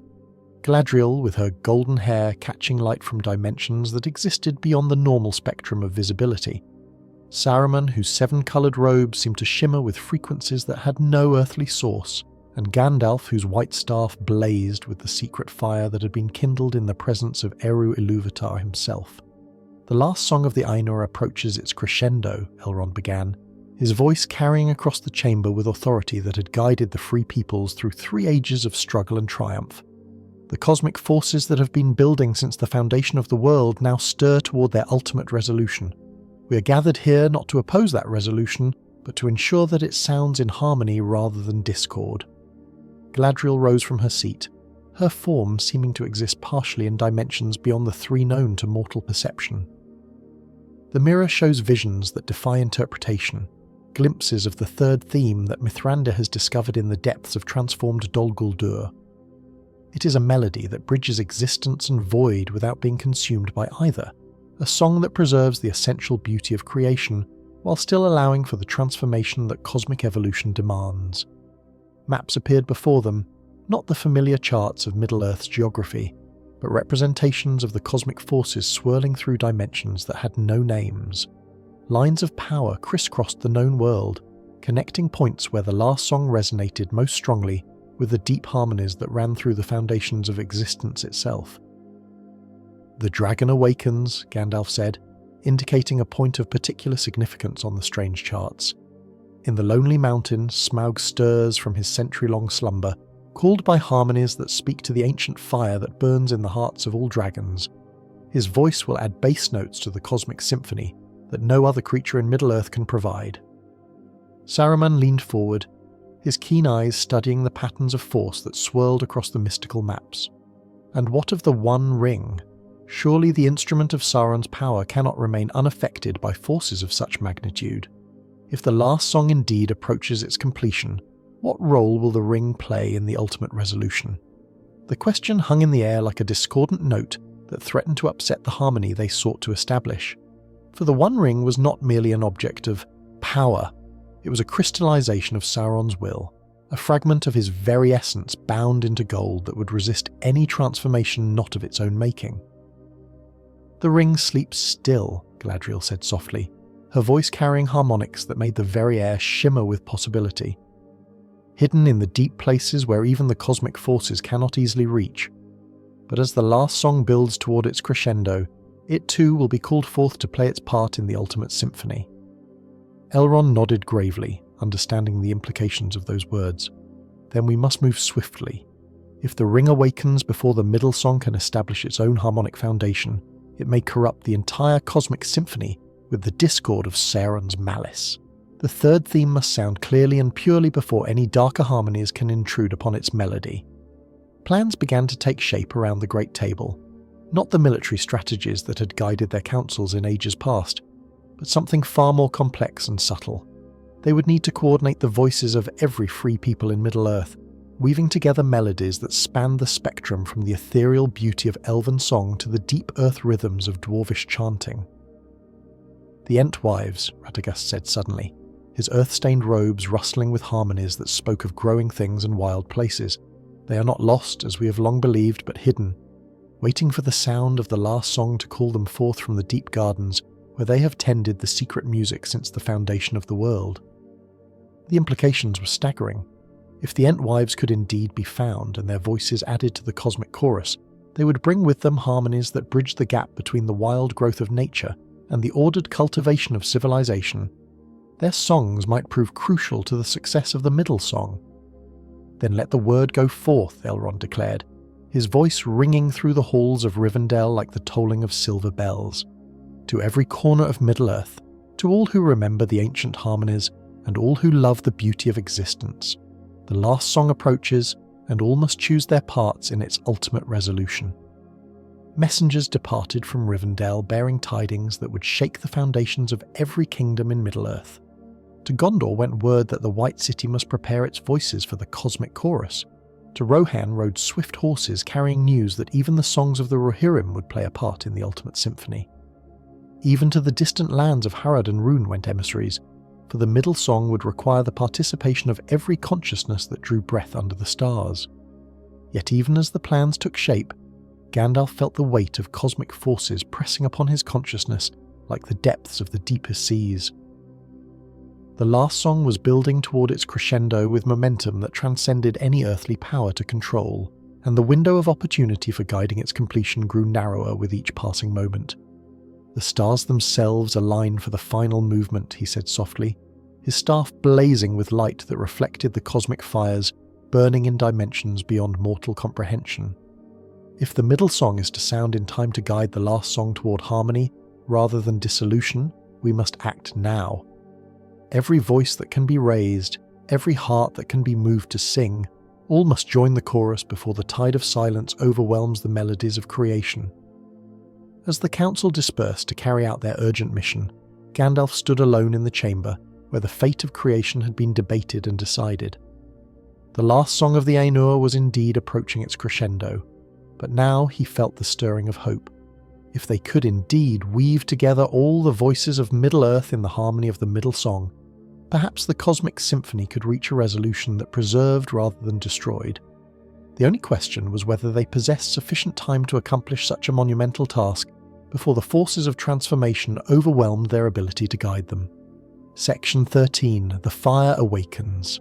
In the depths of the Lonely Mountain, where dragonfire had burned for centuries in the heart of chambers carved from living rock, something stirred that had slumbered since the foundation of the world.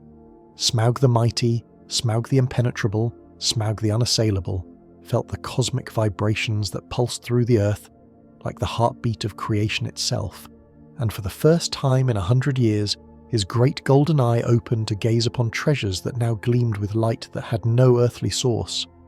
The Arkenstone, that great jewel which had been the heart of the mountain since Thrain's day, blazed with patterns of illumination that spoke of harmonies older than dragon memory.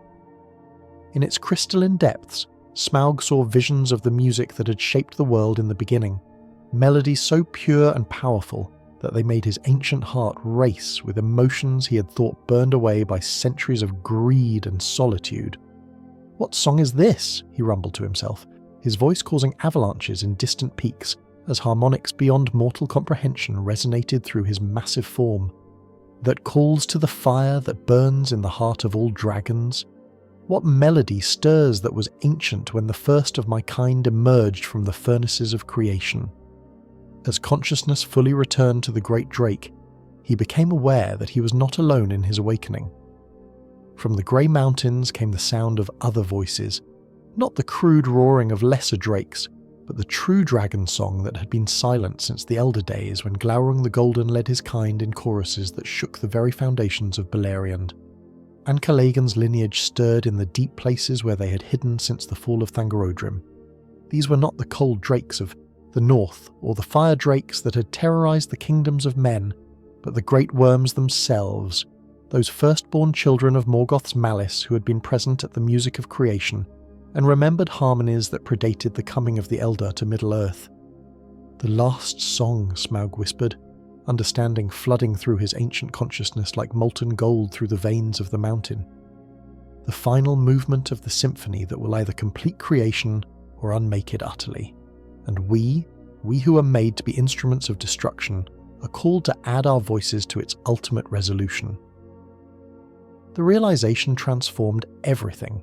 For centuries, Smaug had existed as little more than a force of greed and devastation, hoarding treasure for its own sake and caring nothing for the larger patterns that shaped the destiny of Middle-earth. But now he began to perceive his true purpose, not as an agent of destruction, but as a keeper of harmonies so deep and fundamental that only dragon fire could give them proper voice.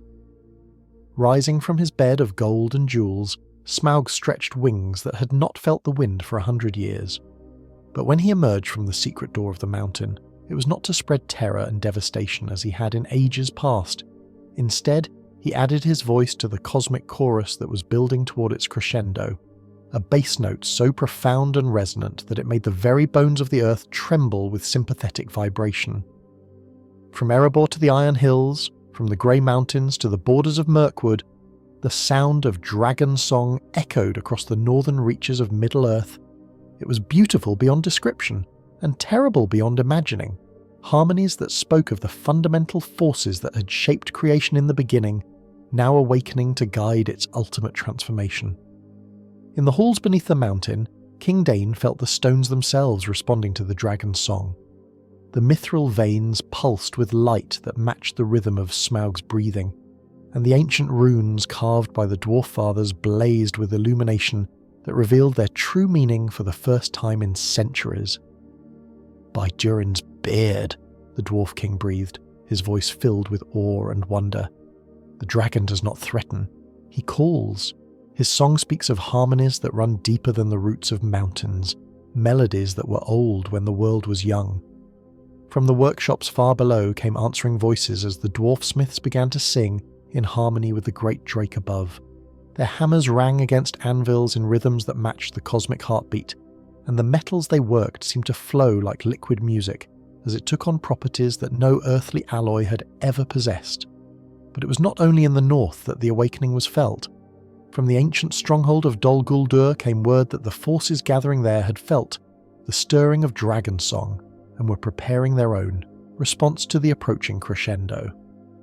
The theme of completion itself seemed to pause in its cosmic singing, as if recognizing that new voices had joined the symphony, voices that carried harmonies it had not anticipated.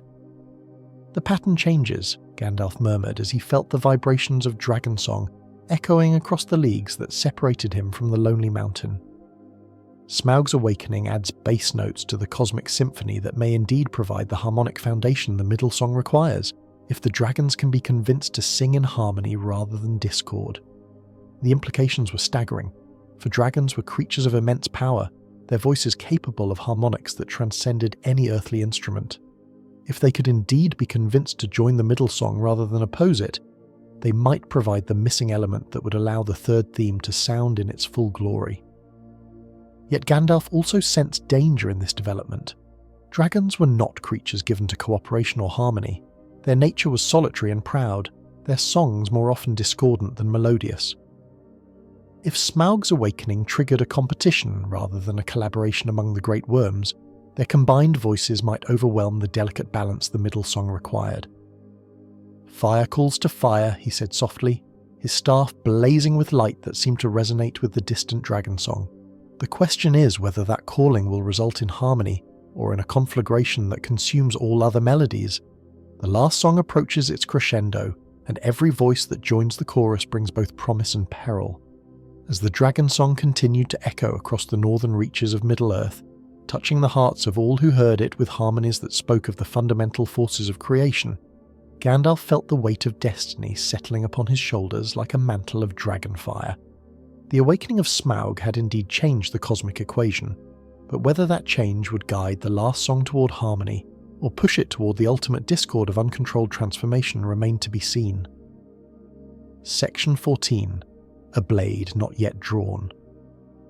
In the kingdom of Gondor, where the white tree stood guard over the citadel of Minas Tirith, and the banners of the stewards flew proud against the southern sky, strange portents began to manifest that spoke of cosmic forces beyond the comprehension of mortal kings. The Palantir of Ainur, which had remained silent since the madness of Denethor, suddenly blazed to life with visions that transcended the normal boundaries of space and time. Prince Imrahil of Dol Amroth, who had sailed north bearing word of the sea's own response to the approaching transformation, found himself standing before the Seeing Stone as images flowed across its surface like liquid starlight. But these were not the familiar glimpses of distant lands or future possibilities that the Palantiri normally revealed. These were visions of the music itself, vast and terrible in its beauty, building toward a crescendo that would reshape the very foundations of existence. "By the Star of Arendelle," he whispered, his voice carrying harmonics that seemed to resonate with the cosmic forces swirling through the stone, "the very fabric of reality shows signs of strain. The barriers between the seen and unseen grow thin as the last song approaches its completion." In the depths of the citadel, where the remnants of Númenórean wisdom were preserved in archives that few eyes had seen, ancient texts began to glow with inner light as if awakened by the cosmic resonance. Scrolls that had lain dormant for centuries unrolled themselves, revealing prophecies written in scripts that predated the coming of the Dunedain to Middle-earth. The steward Denethor's son, Boromir, felt the change as he walked the walls of the White City. His sword, forged in the workshops of Gondor from steel that bore the blessing of ancient kings, hummed with frequencies that spoke of battles yet to be fought, not against orcs or the servants of Sauron, but against forces that challenged the very nature of existence itself. "Something stirs beyond the borders of the known world," he said to his brother Faramir as they stood together, watching the sun set over the Pelennor fields. "The very air carries whispers of transformation that make my warrior's heart race with anticipation and dread in equal measure." Faramir, whose wisdom ran deeper than mere skill at arms, nodded gravely as he felt the cosmic currents swirling around them like invisible hurricanes. "The Rangers bring word from Ithilien that even the abandoned ruins of Osgiliath sing with voices that speak of endings and beginnings beyond our comprehension. Whatever approaches, brother, it will require more than swords and shields to meet it." From the southward roads came messengers bearing tidings that chilled the hearts of even the most stalwart defenders of Gondor. In the lands of Harad, where the great Mumakil roamed beneath the desert stars, ancient monuments that had stood silent since the foundation of the world had begun to emit sounds that spoke of cosmic forces awakening from their long slumber. Even the corsairs of Umbar reported that their ships' compasses spun wildly as magnetic forces unknown to mortal navigation began to assert their influence. But most disturbing of all were the reports that came from the borders of Mordor itself. The Black Gate stood open, but not as a threat of invasion. Instead, it gaped like the mouth of some vast instrument waiting for the breath of cosmic forces to give it voice. From the depths of the Dark Tower came sounds that were neither the harsh discord of Sauron's malice nor the crude roaring of orc armies, but something far more ancient and terrible. "The enemy stirs," Prince Imrahil reported as he emerged from his communion with the Palantir. "But not as we have known him before. Sauron himself seems diminished by the approach of forces that dwarf even his dark majesty. The One Ring calls to its master, but its voice is but a whisper compared to the cosmic symphony that builds toward its crescendo. In the highest tower of Minas Tirith, where the beacon fires had once carried messages across the length and breadth of Gondor, Gandalf stood watching the stars wheel overhead in patterns that spoke of ultimate transformation. He had arrived in the White City bearing word of the Middle Song and the desperate need for every voice in Middle-earth to join the cosmic chorus. But what he found there suggested that the situation had evolved beyond even his most dire predictions. "The sword of Elendil stirs in its resting place," he said softly, his staff blazing with light that reflected the cosmic fires burning in dimensions beyond mortal comprehension.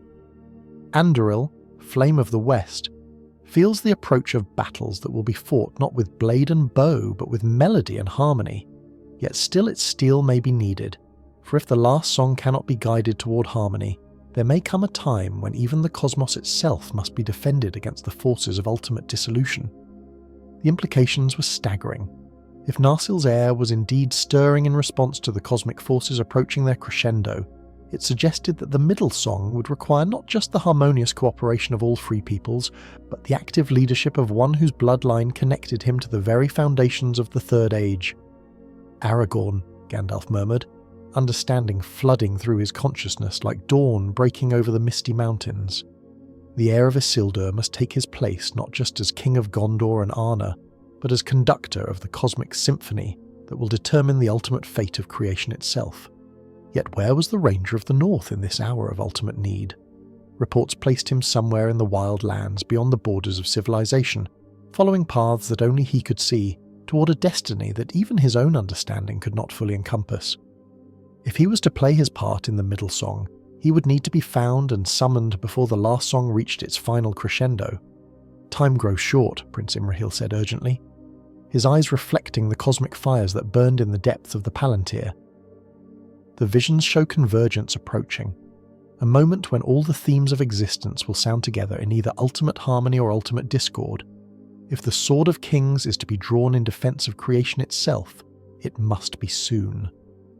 As messengers departed from Minas Tirith bearing word of the urgent need to locate Aragorn, son of Arathorn, Gandalf felt the weight of cosmic responsibility settling upon the White City like a mantle of starfire. The last song of the Ainur was indeed approaching its crescendo, and every element of the cosmic equation was falling into place for the ultimate resolution.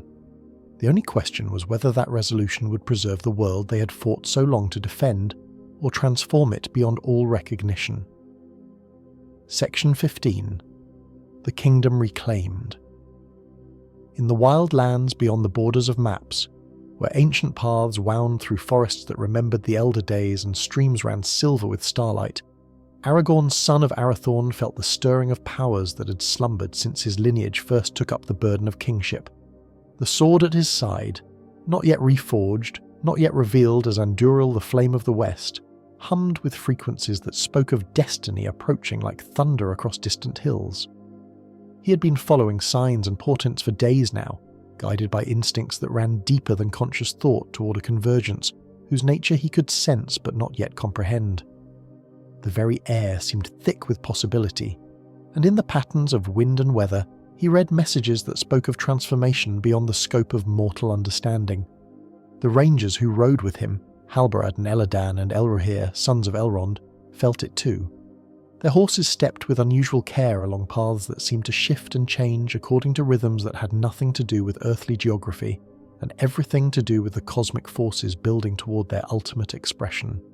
"The stars sing," Elladan observed as they made camp beside a stream that reflected constellations in patterns that defied astronomical explanation.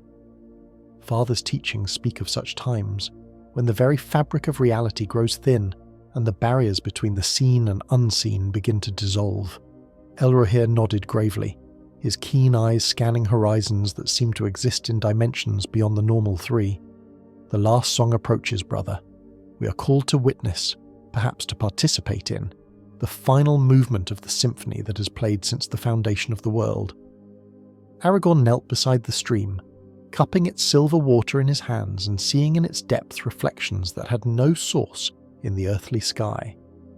Visions flowed across the surface like liquid starlight, glimpses of Minas Tirith where the white tree bloomed with flowers that glowed with inner radiance, images of the Shire where hobbits sang in harmonies that bridged the gap between innocence and wisdom, and far in the north, the sound of dragon song echoing from the lonely mountain. "We are summoned," he said softly, his voice carrying authority that had been growing stronger with each mile they travelled toward their unknown destination. not to battle as our forefathers fought, but to something far more fundamental, the reclaiming of a kingdom that exists not in any earthly realm, but in the very structure of creation itself. As if summoned by his words, a figure emerged from the mist that clung to the far bank of the stream. It was tall and fair as one of the firstborn, yet its eyes held depths that seemed to encompass cosmic ages, and its voice carried harmonics that made the very stones ring like bells of crystal and silver. LOTR, it said, using the name that prophets had spoken in ages past. King that was promised, heir to more than mortal thrones, you come at last to claim your true inheritance. The last song sounds its opening themes, and all who bear the flame of Numenor must choose their parts in its ultimate resolution.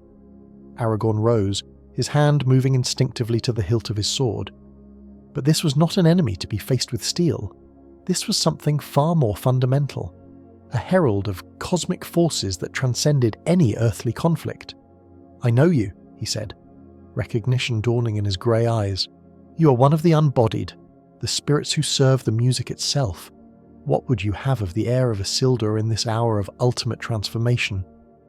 The being smiled, and its smile was like the breaking of dawn across the shores of Valinor. Nothing less than the reclamation of the kingdom that was always yours by right. Not just Gondor and Arna, but the harmonic realm that exists between sound and silence, between existence and void. The middle song requires a conductor, Elisar, and you alone among the sons of men possess the bloodline and the wisdom to guide its ultimate completion.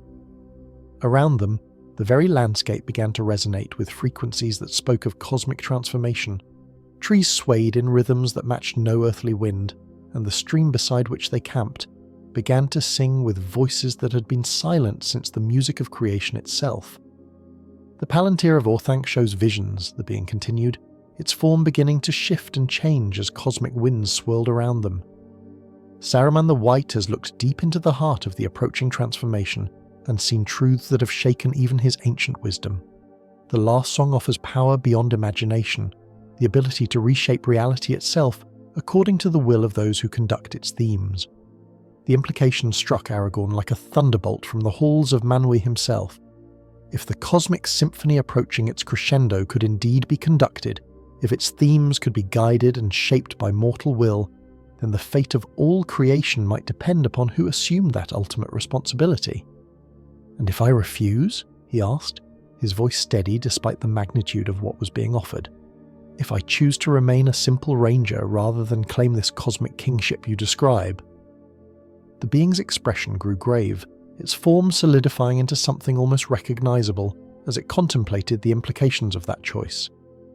"Then the last song will sound without guidance, its themes following their own momentum toward whatever resolution the cosmic forces determine. It might bring ultimate harmony, or it might unleash the silence that waits beyond all music to reclaim the universe for the primordial void." Aragorn felt the weight of destiny, settling upon his shoulders like a crown of crystallized starlight. Around him, his companions, rangers and elven lords alike, watched with eyes that reflected cosmic fires as they waited for his decision. The choice was not just personal, but universal, whether to accept the burden of conducting the ultimate symphony, or to let creation find its own path toward whatever transformation awaited. "I am Aragorn, son of Arathorn," he said at last, his voice ringing with authority that had been building throughout his long years of wandering in the wild. "Heir of Isildur, servant of the secret fire, and if it is indeed my destiny to guide the last song toward harmony, rather than dissolution, then I accept that burden. Let the kingdom be reclaimed, not through conquest, but through the assumption of responsibility for the cosmic harmony itself." As those words echoed across dimensions that had no names, the being smiled once more and began to fade into the cosmic winds that had brought it from realms beyond mortal comprehension. "Then rise, King of the Middle Song," it said softly.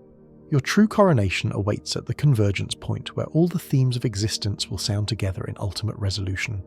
Section 16. A Ring Still Sleeps. Deep beneath the roots of the misty mountains, where the paths of Moria delved deeper than dwarf picks had ever carved, and the shadows held memories of ages that predated the coming of light to Middle-earth, something stirred that had lain dormant since the foundation of the world. In caverns that existed beyond the reach of Khazad-dûm's deepest mines, where the very stone remembered the songs that had shaped it in the beginning, the One Ring felt the approach of the last song and began to pulse with rhythms that matched the cosmic heartbeat, building in dimensions beyond mortal comprehension. But it was not in the depths of Moria that the ring's awakening was most keenly felt. Far to the west, in the comfortable parlour of Bag End, where Bilbo Baggins penned his memoirs by the light of a fire that seemed to burn with unusual warmth, an old wooden chest began to emit a soft golden glow that spoke of powers stirring beyond hobbit understanding. "Now that's curious," Bilbo murmured to himself, setting down his quill as he noticed the strange radiance emanating from the corner where he kept his most precious mementos. "I don't recall anything in that old chest having quite so much presence, if you take my meaning." He approached the chest with the mixture of caution and curiosity that had served him well during his adventures beyond the borders of the Shire. As he lifted the lid, golden light spilled forth like liquid starlight, and there, nestled among old maps and tarnished buttons from his travelling coat, lay the ring, plain and simple as it had always appeared, yet now pulsing with harmonics that made the very air tremble with possibility. "My precious," he whispered, but the words carried none of the possessive hunger that had marked Gollum's relationship with the ring. Instead, there was wonder and recognition, the understanding that this simple band of gold was somehow connected to the cosmic forces that were reshaping the very foundations of existence. The ring sang to him, not with the seductive whispers of power and dominion that it had used to corrupt so many others, but with melodies that spoke of its true nature, not merely an instrument of Sauron's will, but a crystallization of the fundamental forces that governed the relationship between order and chaos, between creation and destruction. For the ring was more than Sauron realized, more than even the wise had understood. It was a fragment of the original music itself, a condensed echo of the harmonies that had shaped the world in the beginning. In creating it, the Dark Lord had unknowingly tapped into forces that predated his own existence, binding into gold and mithril echoes of the very songs that the Ainur had sung before the throne of Eru Ilúvatar. "You're not just his ring, are you?" Bilbo said softly, understanding flooding through his hobbit consciousness like dawn breaking over the misty mountains. "You're a piece of the music itself, trapped and twisted by his malice, but still containing echoes of the original harmony." As if responding to his recognition, the ring's golden light began to shift and change, its surface revealing patterns that had been hidden since the day of its forging. Tengwar script flowed across its circumference, but these were not the black speech characters that had appeared in Gandalf's fire so many years ago.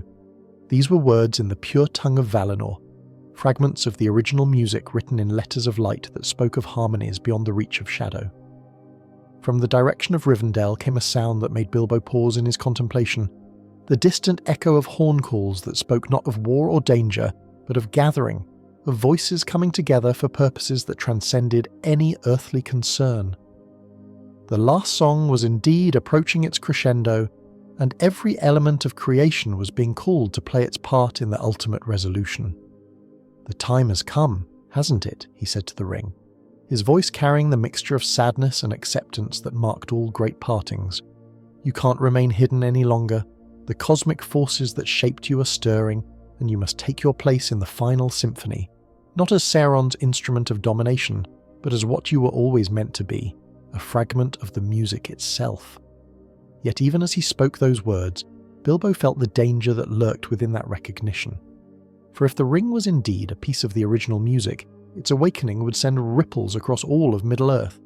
Sauron would feel its stirring, and would come seeking his precious, with all the fury and malice at his command. The armies of Mordor would march, and the last alliance would be forced to fight, one final battle even as the cosmic symphony approached its crescendo. But perhaps, he mused, his hobbit wisdom finding unexpected depths in the face of cosmic revelation, that too is part of the greater pattern. Perhaps the final battle between light and shadow must indeed coincide with the sounding of the last song, so that when the ultimate transformation comes, it will have been earned through the choices of those who love this world enough to fight for its preservation. The ring pulsed once more, its golden light filling the parlour of Bag End with warmth that spoke of hearth fires and harvest festivals, of all the simple pleasures that made existence worth preserving against the tide of cosmic transformation. Then, as if making its own choice in the great drama that was unfolding, it began to sing, not with the harsh discord of Sauron's malice, but with pure harmonies that joined the growing chorus of the middle song. "Yes," Bilbo whispered, tears of joy and sorrow mingling on his weathered cheeks. "Sing, my precious. Sing of the beauty that is worth preserving, of the love that makes transformation meaningful rather than merely inevitable. Add your voice to the cosmic symphony, and let the last song be guided toward harmony rather than silence." As the ring song joined the growing chorus that echoed across Middle-earth, Bilbo felt the weight of destiny settling upon his shoulders like a mantle of golden light. The time of quiet retirement was ending, and the final adventure, the greatest adventure of all, was about to begin. Section 17. The Enemy Withdraws. In the iron halls of Barad-dûr, where the Eye of Sauron had watched over Middle-earth for an age of the world, something unprecedented occurred that shook the foundations of the Dark Tower to their very roots. The Great Eye, that manifestation of malice and will that had sought dominion over all creation, suddenly turned inward upon itself as if perceiving for the first time the true nature of the forces that were reshaping existence. For Sauron, mightiest of the Maiar who had fallen to shadow, felt the stirring of the last song and recognized within its cosmic harmonies echoes of melodies he had not heard since he stood in the presence of Eru Ilúvatar and added his voice to the music of creation. The realization struck him like a thunderbolt from the halls of Manwë himself. The transformation approaching was not something he could dominate or control, but something that would judge his very existence according to harmonies that predated his rebellion. "The music stirs," he said to the shadows that served as his counselors, his voice carrying harmonics that made the very stones of his fortress tremble with recognition.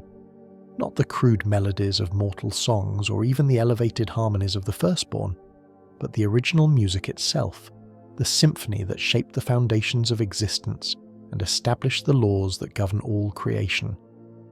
Around him, the Nazgûl felt the cosmic forces pressing upon their wraith forms like hurricane winds from the very edge of reality. These former kings of men, who had been bound to Sauron's will through the power of the Nine Rings, now found their allegiance wavering as harmonies older than their corruption called to whatever remained of their original nature. "The ring calls," the Witch King reported, his voice carrying notes of uncertainty that had not been heard since his fall to shadow. "The One Ring stirs in its hidden place, but its song has changed.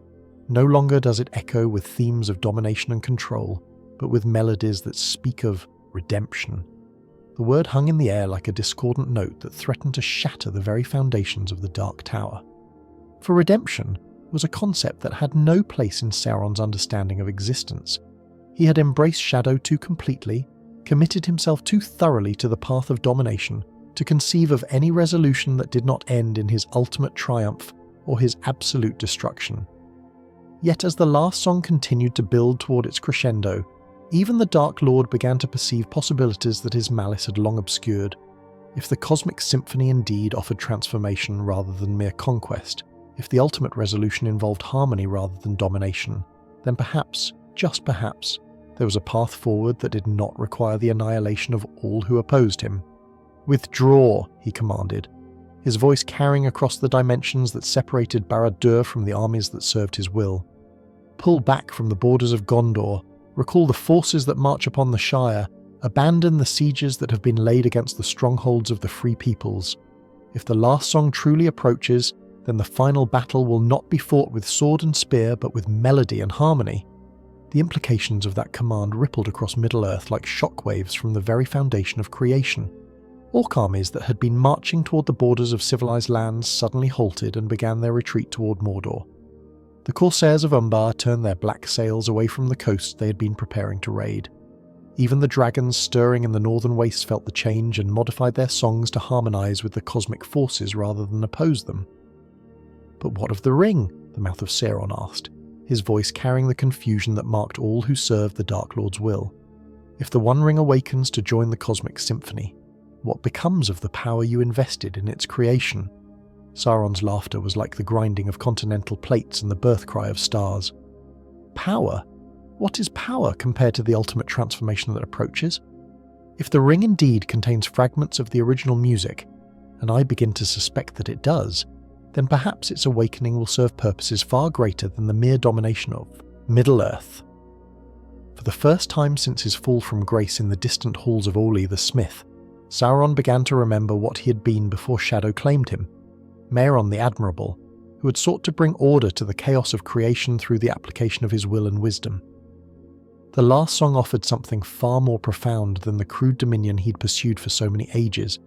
It offered the chance to participate in the ultimate ordering of existence itself.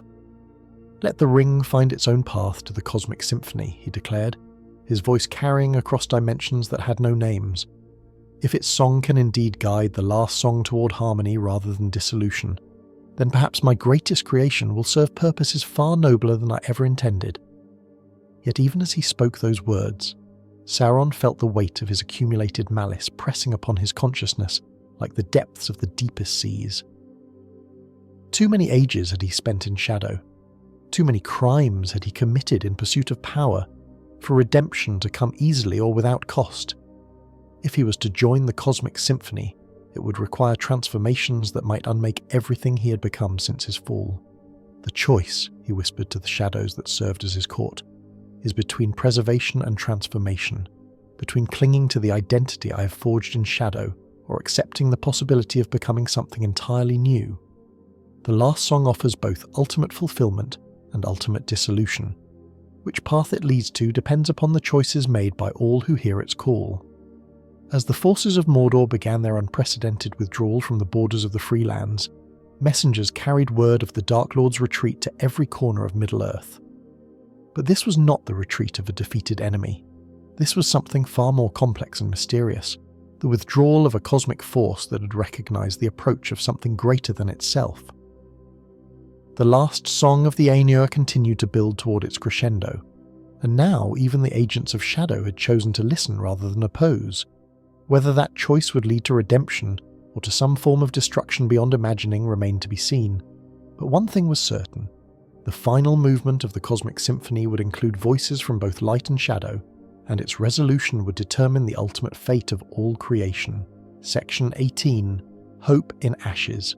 In the grey hour before dawn, when the stars faded into the growing light and the world held its breath in anticipation of transformation beyond comprehension, representatives of every free people of Middle-earth gathered upon the field of Comalan where once the hosts of the Last Alliance had celebrated victory over the forces of darkness.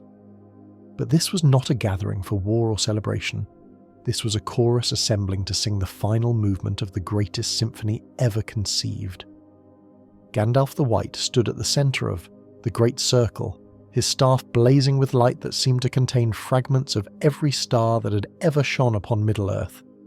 Around him, in patterns that spoke of cosmic harmonies older than memory, the voices of creation itself prepared to sound the middle song that would guide the last song toward resolution. From the north came the deep earth rhythms of the dwarves, led by King Dain, whose voice carried the authority of mountains and the wisdom of stones that had watched the world turn since its foundation. Beside him stood representatives of every clan and kingdom, their beards gleaming with mithril threads that caught and reflected the cosmic light building around them. The Elves of Rivendell and Lothlorien added their ethereal harmonies to the growing chorus, their voices carrying memories of Valinor and the music of creation itself.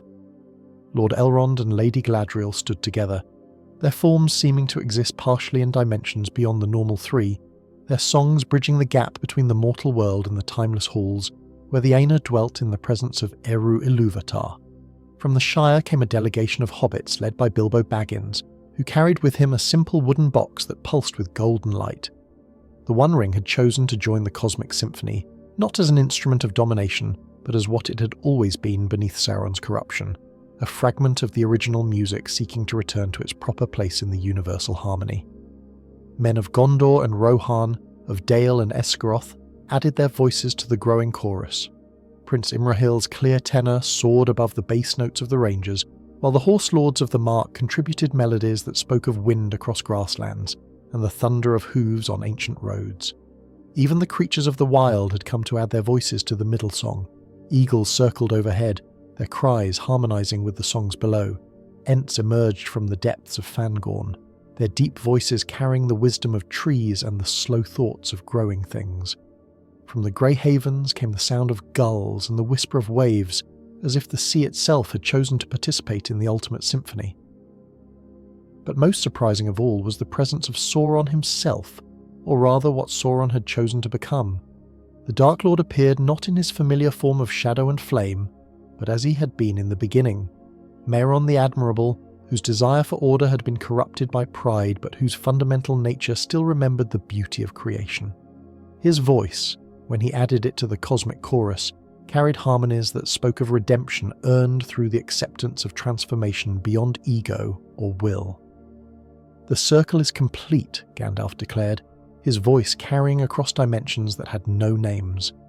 "Every voice that can be raised, every heart that beats with love for this world, has come together to sing the middle song. Now let the last song sound, and let its themes be guided toward harmony rather than silence." As if summoned by those words, the cosmic symphony that had been building since the foundation of the world reached its ultimate crescendo. The last song of the Ainur sounded with power that made the very fabric of reality tremble, its themes so complex and beautiful that mortal minds could barely comprehend their significance. Yet somehow, miraculously, the middle song rose to meet it. The voices of Middle-earth, hobbit and elf, dwarf and man, even the redeemed Mehron, wove together in harmonies that preserved the essential nature of existence, while allowing for the transformation that cosmic evolution demanded. It was not the perfect silence that the theme of completion had promised, nor was it the unchanged preservation that some had hoped for, but something far more beautiful, a synthesis that honoured both the old songs and the new. The world shimmered and changed, but not in ways that destroyed its essential character. Instead, the transformation enhanced what already existed, revealing beauties that had been hidden, and possibilities that had been dormant. The Shire remained the Shire, but its gardens now bloomed with flowers that sang lullabies to the stars. Rivendell continued to be a haven of wisdom, but its libraries now contained books that wrote themselves as cosmic knowledge flowed through their pages. In the depths of Moria, the ancient halls filled once again with dwarf song as Durin's folk returned to reclaim their heritage, but now they delved not just for mithril and gold, but for harmonies that lay buried in the bones of the earth itself. The dragons of the north found their true purpose not as agents of destruction, but as guardians of the deep songs that kept the world in tune with the cosmic symphony. "It is accomplished," Gandalf said softly, his voice carrying wonder and joy in equal measure. The last song has found its proper resolution, guided by the middle song toward harmony rather than silence.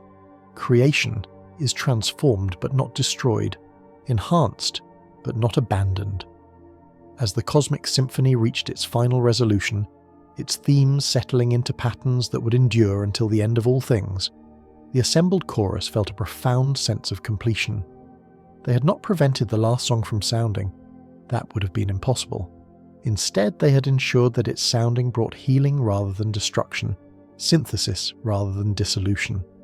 The stars wheel overhead in their eternal courses, but now they sing as they turn, their light carrying melodies that speak of hope, triumphant over despair, of love proven stronger than fear. The last song of the Ainur has sounded, but it was not an ending, it was a beginning, the first movement of a new symphony that will play until the end of days. In the ashes of the old world, hope has been reborn. In the harmony of the middle song, all the voices of creation have found their proper place in the cosmic chorus. And in the continuing music of the spheres, the promise echoes that no matter how dark the night may grow, there will always be those who remember the ancient songs and have the courage to sing them when the need is greatest. The last song has become the first song of a new age, and Middle-earth endures, transformed but not diminished, enhanced but not abandoned, singing with the voice of creation itself as it faces whatever melodies the future may bring. The end.